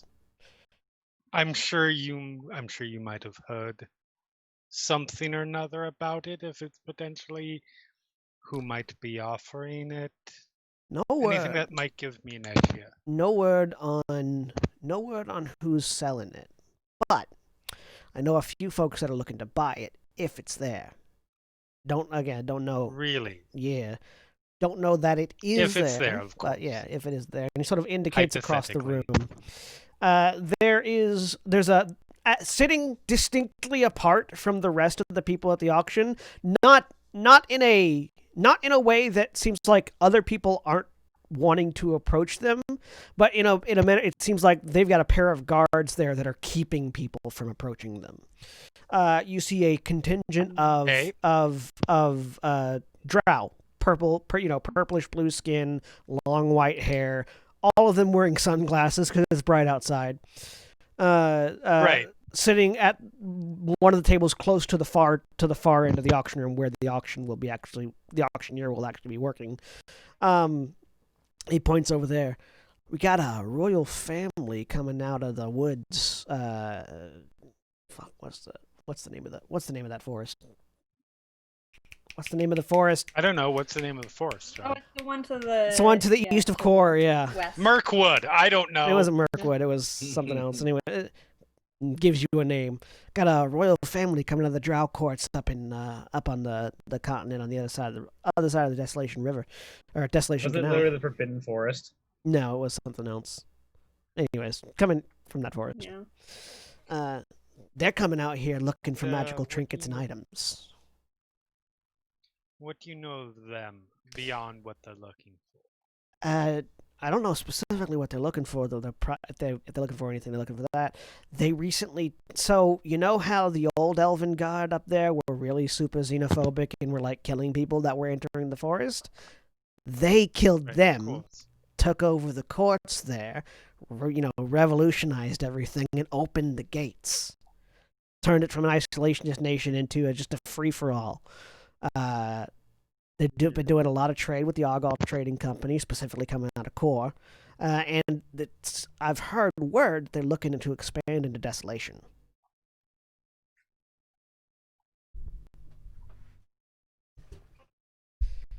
By what tactics? Don't know. Just that they're looking at the territory. Interesting. Well, someone to keep an eye on. Thank you. I appreciate that. So yeah, there's that. There's the royal family out of them. He sort of scans through, points out a few other merchants in the crowd that are people of various levels of repute. All of them looking for exotic, rare things, and he sort of ends that with, yeah, they're mostly just looking to pad their ball sack. You know what I mean? Like they're looking to, make it look like they got something when they don't really got nothing. Of course. There is one, though, kind of creepy, and he points, and there's one person standing sort of in the middle of the room by the central pillar in the auction room, who's just standing by herself, looks like a wood elf, standing by herself, staring up at the joining point of the pillar in the roof. Just staring at it. She's an oddball. Kicked out of the Druid Forest here in Terra for desecrating corpses. So you know. Question. With the link pearls, I couldn't have been transmitting this whole conversation to people. I could only transmit my side, correct? Yeah, you can only transmit what you're saying. Okay, fair enough. I will wait, and I will pass that information along shortly. Yeah, and not in like the normal way, apparently. And I don't even know what the normal way is for we. I was going to say, what is the normal way of desecrating? We reduce, reuse, recycle. You know what I mean? So it's like, what do you got to do to be considered desecrating a corpse in Tehran? But like, I don't know. Druids freak me out. To be fair, there are some not that I approve, but there are some potential. You could attempt to do enough damage so that it cannot be brought back in some way. I don't know. I don't know the details. I just know she creeps me the fuck out, like more than normal druids do. So understandably. Yeah. Well, yeah, Jeremy, but wouldn't that be less desecration and more just petty vandalism? I mean, it depends on local laws. Yeah. But yes, that points her out, and then a few other nobles. Is the place you're at? Is the place you're thinking of Tirtar Narlan? That's it. Maybe. I think so. Elven Forest. Yeah, yeah, Tirtar Narlan. That's it. I went back to the Gran Terra Rebirth Roll20 and checked our notes. Yeah. That's the one that Gwyn was from. Yes. So yeah, Tirtan Ireland would be the place that this royal family of Drow took over. Yeah, but no. Good to know. If I hear anything else, I'll shoot you a message. Much appreciated. Same back. Now, Is there anything that might be useful to you? now, if you'll excuse me, I got some palms to grease. And he heads over back to the... Absolutely. Have fun with that. Oh, I always do. And So slipping through the... I go on Link Pro. I will pass along all of that information. Everyone? Yes. Okay. Apparently, the kicked out of Druid Circle for desecrating corpses. Tanya, anyone you recognize? Is that someone I recognize? Do I know this? No, you have no story? idea who this is. No idea? I've never heard that. Drow noble family took over. It's the Alstrom, the Drow family of the Alstroms. Yeah. Alstroms took over the courts, killed all of the xenophobes there. Would that trade have reached as far as Morn? Would that be something I would have been aware of at any point? The Alstroms taking over Tirtan. Yeah. Give me a history check. I'm not bad at history. Don't like shit. That was I guess how long have they been in power? Yeah, it's been about 500 years since they took over. Which is for a dwarf fairly particularly for Ludo, that's pretty recent. But you know. Yeah, the Alstrom family took over about half a millennium ago, and yeah, they've opened up trade a lot. In fact, a few of them even come to Morn for trade. Well, apparently they might be looking to purchase this. Also, apparently they're looking to expand. Not surprised. So You don't throw open the doors just to let people in. You throw open the door so you have an excuse to start going out. I mean, depending on the person, but yes, you're generally right. Ghent, you're flipping through the brochure. He's using that as cover to just sort of glance around the room. He's also looking to see if they have any flying carpets or portable holes. They do. Yeah. There's actually a flying carpet on auction. It is apparently, according to the auction book, it is rumored to be one of the lost royal family treasures of Dunisia. Yeah. Lost, like the sort of the blurb says, lost thousands of years ago from the capital city of Dunisia, recovered by various treasure hunters, adventurers, and pirates, and passed through many hands until eventually it came to the Argyle Trading Company, who are looking to pass the savings on to you. It is worth a fairly obscene amount of money. I'm sure it is. The starting bid is 100,000 gold. Yeah. Mm-hmm. Is there a discount section in the brochure? Nothing in the brochure nothing in the brochure starts lower than 50,000 gold. Yep. Oh, fun. Nothing starts less than probably why the they don't price have of any our portable house. holes on offer. Mm-hmm. Yeah, nothing worth less than the price of the house we're getting in Rooftop. Yeah. Yep. They all seem to be they are all indicated to be like priceless treasures from countries that have either fallen into hard times or have been completely eradicated. And from various places. Nothing is like native to Taram from what you're seeing. And again, there is a little blurb in the back of the brochure that says, and also there will be some secret things that won't be revealed until their time to be auctioned. So, Scuzz, give me an investigation check. Ghent, give me a perception check. Titania and Valdeth, give me a socializing check that you think would be relevant. Okay. And persuasion. And Ithram, give me a perception That's check. what I'm good at. 28. Nice. This is what I do. Yeah. 15. Because I think you rolled twice. It did, because Can I- I used one of my inspirations to see if I could roll higher than a 14, and then I got a 9. Okay. I do an insight. I'm checking to see if anyone Sure, is. yeah. 20 for Gent's perception. 25. Hey. And Ariel, aside from talking to Ludo, do you want to make a perception roll, just sort of look around and scan? Sure. Or an insight roll or something Well, like that? well, I'm small talking people and babbling about useless stuff. Yep. I will stick. Now I'll insight it. Ready to the perception.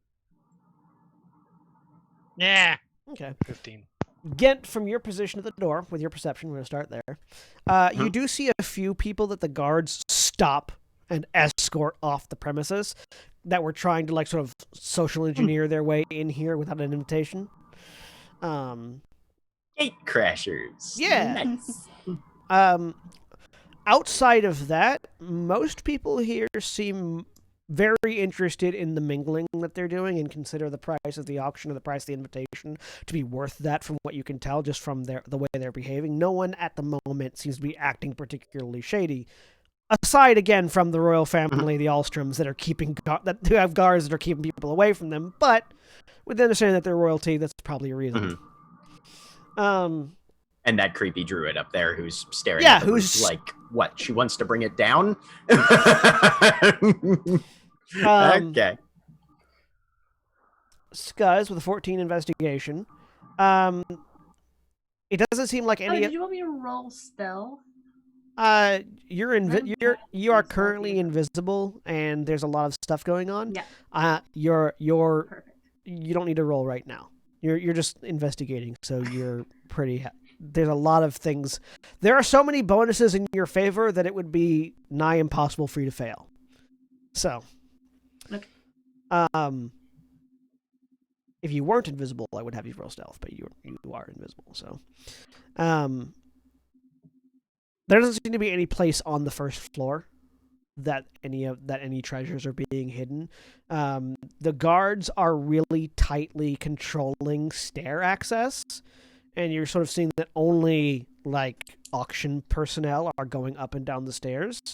So you imagine that if any treasures are to be found, they're probably upstairs from here. You don't think you could easily get by them on the stairs, though you could try to scale the outside. Scuzz will try to scale the outside. All right. Gonna give me an athletics check, and we'll get back to you in a second. Okay. Valdeth and Titania, with your persuasion and insight. Mostly what you find as you're sort of socializing are what Ariel learned through her conversation with Ludovico. Various people that are here specifically to expand their presence as merchants by collecting these valuable things and throwing their gold around, because if you spend lots of gold, obviously that means you make lots of gold, so then you can set up market ties and things like that with people. You don't find anybody that's specifically talking about looking for a soul gem or soul stone or anything. And Tanya, most people seem to be on the up and up. You do sort of like try to get a read on the druidess that's sort of standing in the middle of the thing. You've never seen her before. You do not recognize her. Okay. Judging by features, she's definitely significantly older than you. Okay. So she may have been kicked out before you were even born, honestly. Yeah. She seems like she is trying to atomize the ceiling with her eyes, based on what you like. It looks like she is trying to dice. It's the same look you've seen certain druids that work in the morgue have when they're looking at corpses. When they're sort of doing autopsies and things, and they're like, this person, they'll glance at the study and then they will come to a determination of how they died.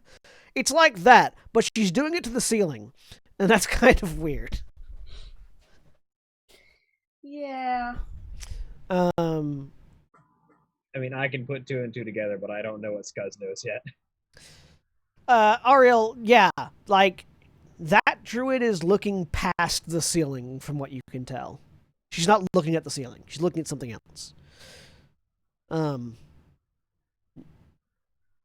And Ithram, it's pretty much the same thing. People here are making, you're listening into people making networking and making connections and making deals and brokering exchanges and things like that on the side.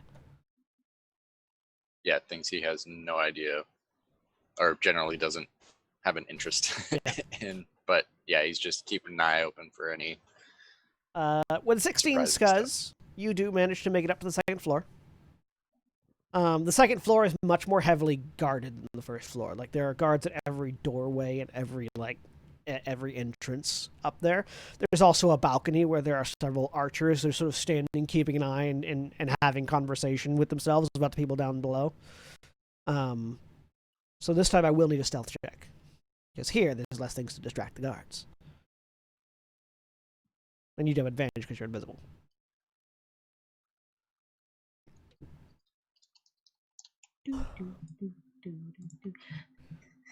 I've tried very hard not to do that in Scuzz's voice because he will do that. do.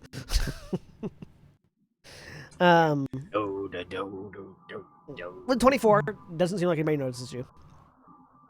The second floor layout kind of mirrors the first floor layout. The principal difference being that there are more rooms and closets than just open area. A lot more tight hallways, so it's a little bit harder to maneuver around. But you do manage to not accidentally run into any guards or porters. Based on where the porters are moving around, yeah, you're so small. Based on how the porters are moving around, you do find that there is one door that is currently locked. That seems to be where they're storing things. And it's basically it's on the south side of the. Dumb. It's basically the second floor of the south wing, so it's above where all the auctioneer the people are.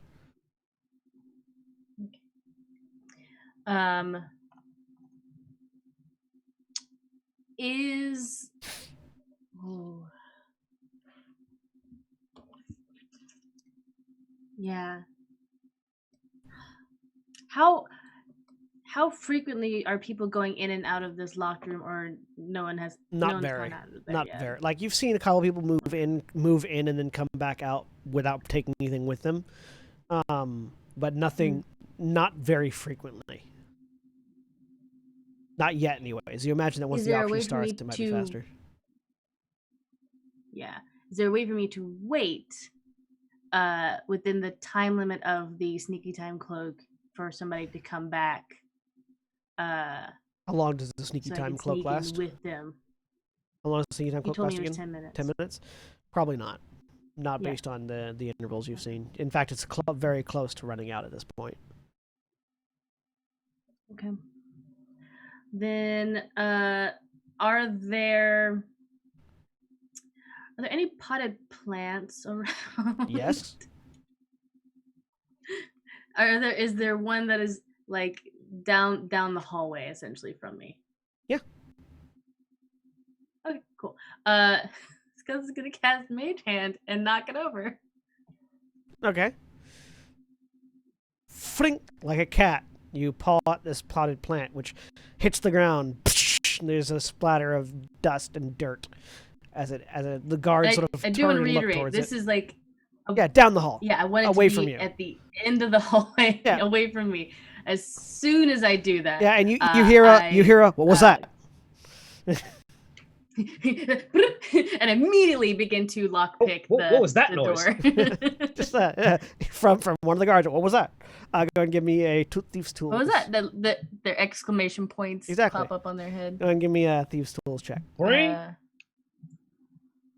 Well, no, okay. With dexterity, okay. Little red wheel starts filling up. Yeah. Well, so you can't roll any of the tool checks. I don't think off of the D&D Beyond sheet. So I will be using my sleight of hand because it's the same. Okay, that works. Because I put expertise in it as a good rogue should. I was talking with people. Jesus Christ. Nice. That's a nat 20. The guard goes, "What was that?" And the hard consonant of the T covers the sound of the lock going click as you open it. Nothing. Nothing but net. He does not say that out loud. He doesn't. He dips inside. Door closes behind you. Inside, there are several chests that have various things in them that are all closed, so you can't see what's in them. A few display cases, and there is at least one display case that looks like a necklace should be in it, but there's no necklace there. Scuzz is gonna lock the door behind him because he's a good thief. Yep. And then he would like to check for traps because he always forgets to do that. Investigation check. Like 3 places in the building, the alarm 23. spell is There you already go. going off on like different wizards. 23. You notice that there was a snapped piece of fiber at the door that you opened. Whoops. Yes. Cool. On the inside of the door. Oh no, the question then becomes, was it already snapped when the door opened? Yeah, could I tell with my 23? It looks like it snapped when you opened it.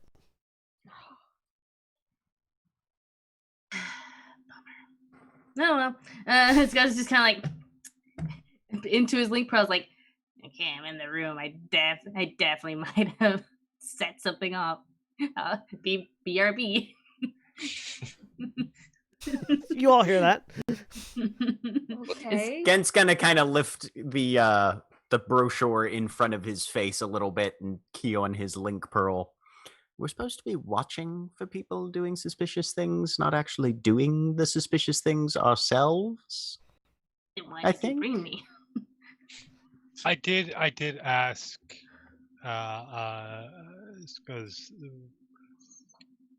when as for direction, I did suggest to locate it so we know where it is, and should someone attempt to steal. Fair enough. Just degrees of enthusiasm going forward, Yes. maybe. Well, yes, we're not stealing it ourselves. Those of you that are Because we are not stealing it ourselves. those of you that are on the first Okay. floor, you I just want to did make sure it was see here. shortly before Scuzz contacted you, someone mingling amongst the nobles suddenly like jerked straight up, looked towards the stairs, and began walking that way. Also, you Coming, may by the want way. you may want to back off now. Someone approaches. Okay. This guy's like, okay. But then he goes into the corner and what is he gonna do? Hold on, let me make a check real quick for Scuzz. He is going to go to Is there anything else in this room besides the podiums and with the glass cases and everything else in them? Is there like a window? Chests and podiums, no window, no. Okay.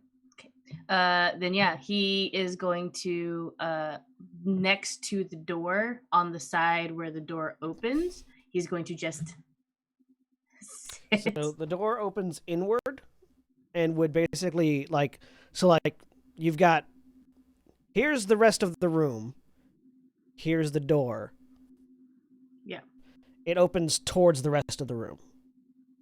So like you'd be hiding behind it and then he'd walk past you. Yes. Okay, cool. Just want to make sure that's clear. All right, give me a stealth check. Because like you're essentially saying that the door opens into the room, right? Yeah.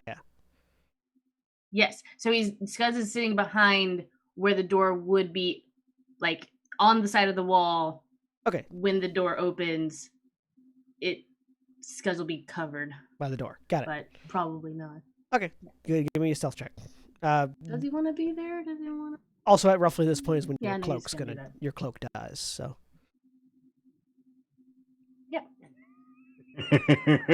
Oh no. This is fine. This is cool. Oh This is boy, fine. oh boy. This is cool. This is fine. This is cool. It's cool. It's fine. It's cool. Nikki's got like 12 inspiration. It'll be fine. No, I don't. You have more luck, though. do you, I do you- have more luck. I'm so sorry. What was the role that you wanted me to do, John? Actually, because you got a 12 on your intelligence check, those chests are big enough to hide a goblin. Behind or in? In. Ooh. Yeah. Skuz is gonna hide in a chest. He's definitely going to check it first Okay. for traps. Investigation check.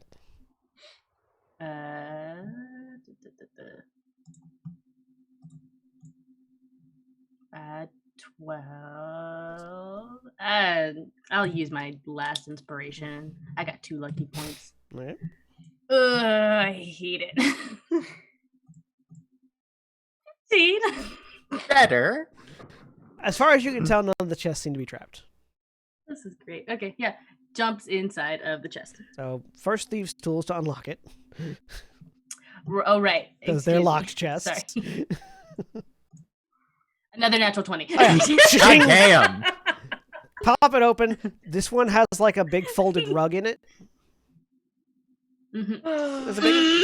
Got a big folded rug in it. You hop in, pull the rug Yes. over top, close the door, close the lid, lock it from the inside. Yeah. You don't have to breathe, so you don't give a shit. Can you do that? You can lock. I think you can lock a chest from the inside. Yeah. I know there's a Depending on the chest, mechanism yeah. to unlock it from Yeah. the Mhm. inside. Oh, You can I'm indeed so lock a chest from the inside. God, Twist. Skuz is gonna die. Plot twist. It's not a rug of smothering. It's a mimic rug. The rug is the mimic. instead Actually, of the chest was the mimic. Oh my god. Okay. So Skuz is under the rug and in the chest. So, after a few moments, you hear the door click, click, and unlock. Don't breathe. You don't have to. So You He don't have doesn't to have breathe. to. Yeah. He just, Not breathing. You hear footsteps in the room. it looks like a dead goblin and it's stuffed in a rug in a chest. Yes. Oh Oh, man, my those God. Tunisians hated goblins. Roll me a d10. Oh my god. 4. So you hear footsteps walking across the room, back and forth a little bit. Mhm, You hear them approaching where the chests are.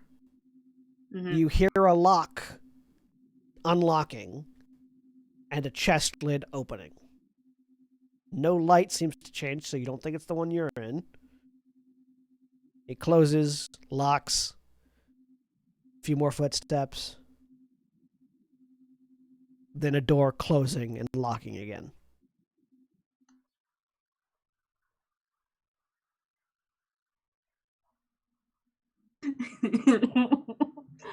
Skuz is gonna get auctioned off to some noble. Here is the rug that you wanted. Aha! A dead Comes with a goblin. free goblin. goblin. Corpse. Boy. Skuz, after a minute where he doesn't hear any more footsteps, he will get out of the chest. All right, yeah, you're alone in the room. Cool. All right. Do I see anything in the podium specifically that look? So you see, there was one that looked like it was supposed to be holding a necklace, but the necklace is not there. Correct. Okay. So Skuz will relay that. He's like, okay, didn't get caught, but there might be a necklace that someone either it's already gone off to auction or someone has already been in here to snatch it. So there's a missing necklace. Is there one on the display No. dais next to me? I mean, there are several necklaces, but not nothing that looks like it's a soul stone. All right, this is a little bit of a weird question. Given where the druid is, Mm-hmm. can Ghent sort of follow the line of sight and try to describe to the best of his deduction, the rough area of the room that if the ceiling wasn't there, the druid would be looking at? Yeah. All right. So Gent's basically just going to hop on the link pearl and be like, Scuzz, what's in the east wall, whatever, both of you give me about halfway. Both of you give me an intelligence saving throw to see how well Ghent describes it and how well Scuzz understands it. I have one inspiration. I'm using it. There we Boom. go. There we go. Yes. 24. So, Ghent describes it well enough, and Scuzz, you understand it well enough that you can determine that you are in the room the druid is staring at. I'm in the room the druid is staring at. And see if you can. He's going to try and direct you to the point in the room, or at least the rough area, so that you can, if you can narrow down maybe what the druid is presumably sensing or staring at. Staring at one of the chests, not the one you crawled into. Scuzz is going to take his time and check each chest for traps and unlock each chest. Okay, we'll use your previous rolls for your investigation and thieves tools. Yeah. You open up the chest that the druid seems to be staring at, and inside, this is a shorter and longer chest than the other ones. Inside, there is a sort of a seems to be like a naturally grown gnarled wooden staff with like a gem held in the clutches of it. It's a staff. I suppose that makes sense. Should we be alerting the guard captain that we have a suspicious person on the floor? Scuzz is gonna lock it up. Like actually doing our jobs here? If you're nearby and don't mind mentioning. Yeah, I will swing by the guard captain. Mm-hmm. Did the druid's body language or anything change as Scuzz was unlocking? Apparently, okay. Still staring. I can steal that even if I wanted to. Unless Carolina gave me the bag of holding, but we're gonna say no. No. Yeah, Scuzz will. We're gonna nip that one right in the bud. Scuzz is gonna flip the sneaky time cloak back underneath his cloak of protection. You have to, to steal that staff, you'd have to get it out of the chest, get it downstairs, and shove it into Valdeth's shirt. Yeah. No. So, how am I gonna get out of here? Just kick the door open and be like, everything's clear in here. Just walk out. Like you go in the place. Scuzz is gonna he's gonna listen to the door, make sure there's nobody coming by, and unlock it, back out. Perception check, then a stealth check. Okay. Valdeth will swing by the guard 15? captain and just. Okay. And then a stealth check. Is anyone keeping an eye on that druid? No. I am. No, she asked to the guard captain. Not at the moment. Looks down at you, recognizes you. Should we? She's boring a hole through the ceiling with her eyes in what I can only assume is the direction of where important things are. Leans over, he looks, sort of follows the gaze.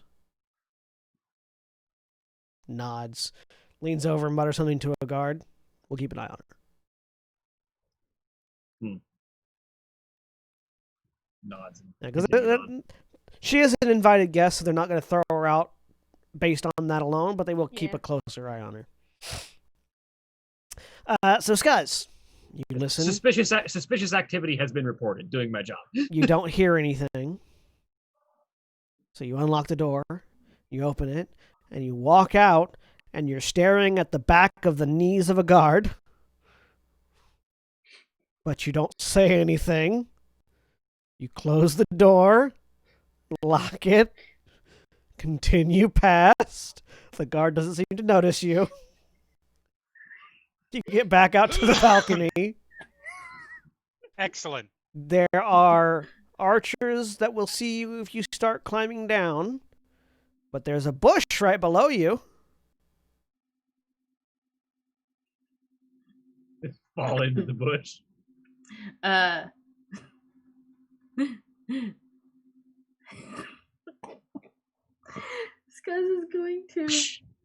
is going to fall into the bush.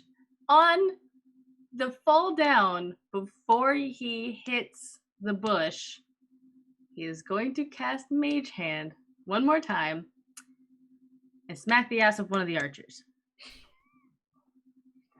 So your second point of exhaustion, I should point out.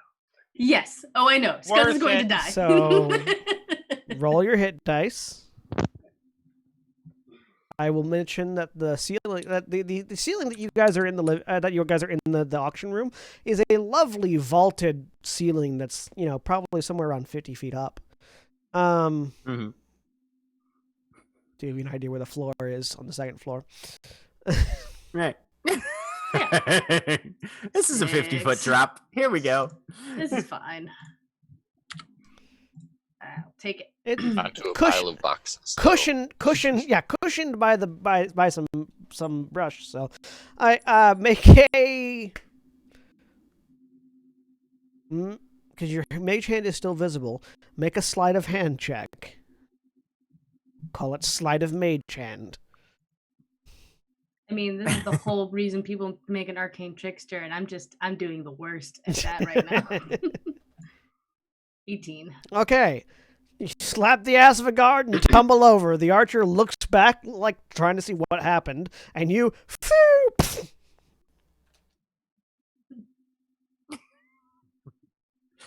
As someone who has fallen into a shrubbery before, they do take a fall pretty well, but not perfectly. You take 10 points of damage because I rolled poorly. You landed that like a champ. So you've taken 16 points of damage and 11 of exhaustion to get away from the second floor, but you are in a bush on the first floor. Scuzz is going to slowly and gingerly get out of the bush, dust himself off, not cast prestidigitation. He doesn't need to kill himself. And good choice. A little bit of blood in the plant. A little bit of blood in the plant. Just kind of wipes it off on the cloak. It was fine. And just makes his way casually back in. Casually. Casual, like. Fly casual. Goes to find probably either Ariel or Ghent, whoever is not trying to mingle. And Ghent has not been trying to mingle the entire time, so yeah, he's just by himself. Just make the way over and stand there and think. Now buckets. Okay. Bite off a little more than you could chew. Oh, I didn't eat anything. Let's fix that, shall we? And we're gonna drag Scuzz off to the refreshments table. I mean, there's an hors d'oeuvre tray coming your way. Oh, okay. He'll just flag them over then. Yeah. You can you better give the entire tray. Yeah. Right, yeah. Absolutely be like, oh, thank you. Just take the whole. Yeah. I'll just hand it down to Scuzz. Find anything interesting? Lots of guards and archers upstairs. Okay. He literally has the tray and the food in his mouth as he is saying this. Just shove the entire tray in your face. There's some weird wooden pokey bits in this food, but other than that, it's fine. It's not. He's had worse. It's like the weird chewy bits in meat sometimes. Yeah. Right. Mm-hmm. It's plant gristle. Fiber. It's fiber. I needed my fiber today. Gods, arches, definitely accidentally probably set something off in the room that wasn't caught. We noticed. And yeah, I think it's in a staff. The gem in the staff was not a soul stone. It was like a diamond or like a ruby.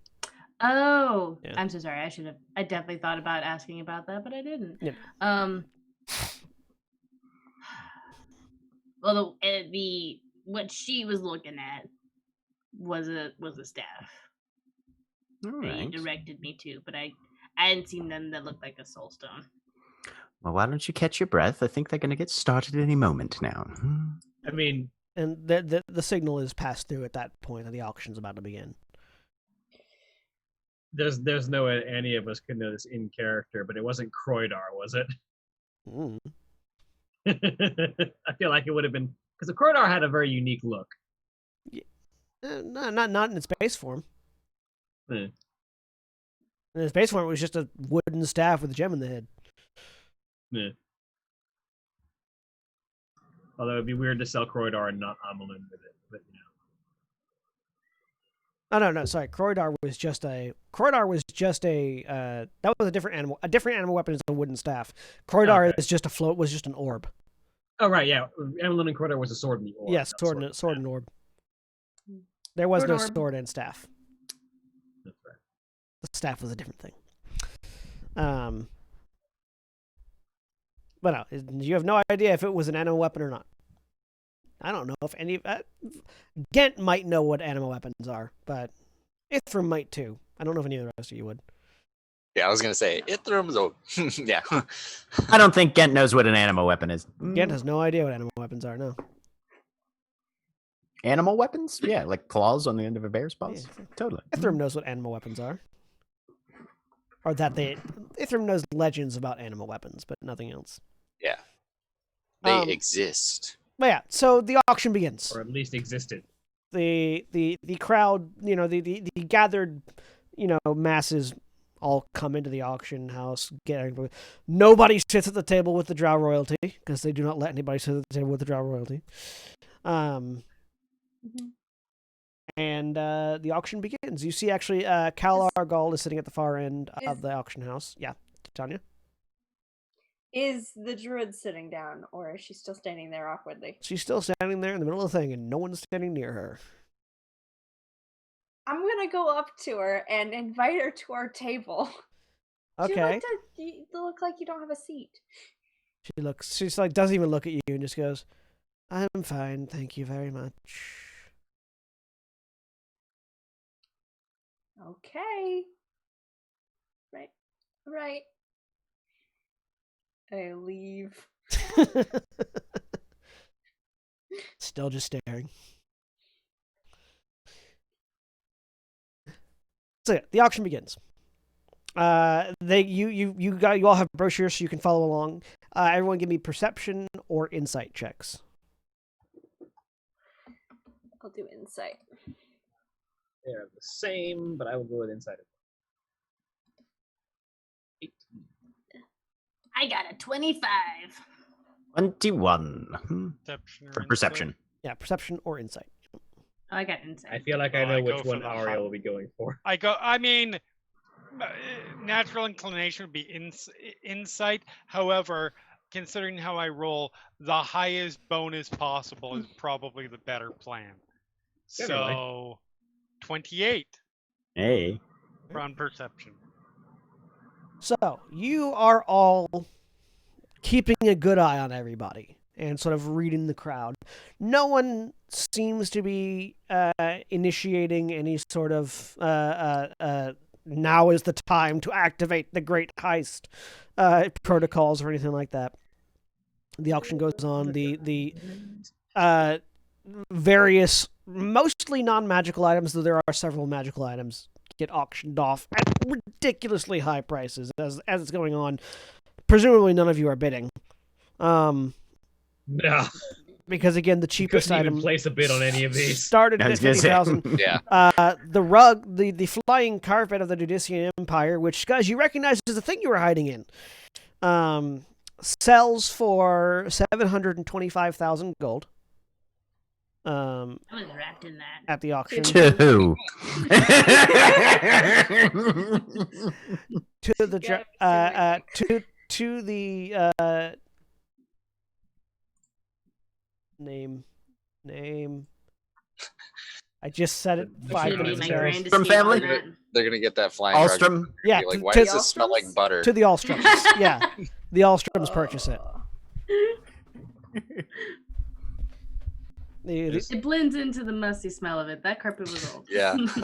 Gent pulls out his uncle's now blank book and just makes a little note. If you had told me, I would have just flown out with it. You said there weren't any windows in there. There was a door.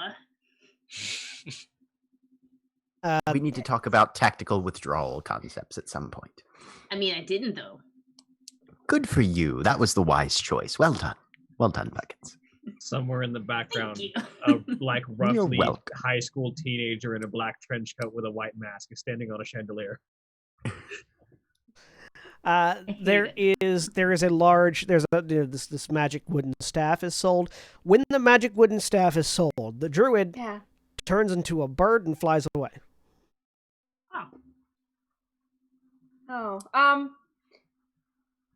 Which draws some attention from the guards, Yeah. but they don't stop her because she's flying away. Right. Can Leaving I send? with that. Yeah. Yeah, I want to send the my carbuncle Garnet out to see where she's flying off to, maybe. Sure. A little bit, Have just- have Garnet give us a perception check. Yeah. Same for Mal. Same for Mal then. He's been hanging out outside. He didn't actually come in. So What do your literal eagle eyes see? Yeah. I just realized Mal has a better perception modifier 13. than Ithram. He also And he has gets keen advantage, senses. right? Yeah. Yeah. 21. Both carbuncle. So for a small bird, she flies fast. But you both do manage, or Carbuncle and Mal both manage to catch a glimpse of the direction. The druid seems to be flying south, Mm. which means up towards the mountains. Mm-hmm. Okay. Can I determine? Do they say what kind of staff it is? It's they actually, yes, they do refer to it by name. Yeah, and who buys it? Hang on, let me. I'm attached to this thing now.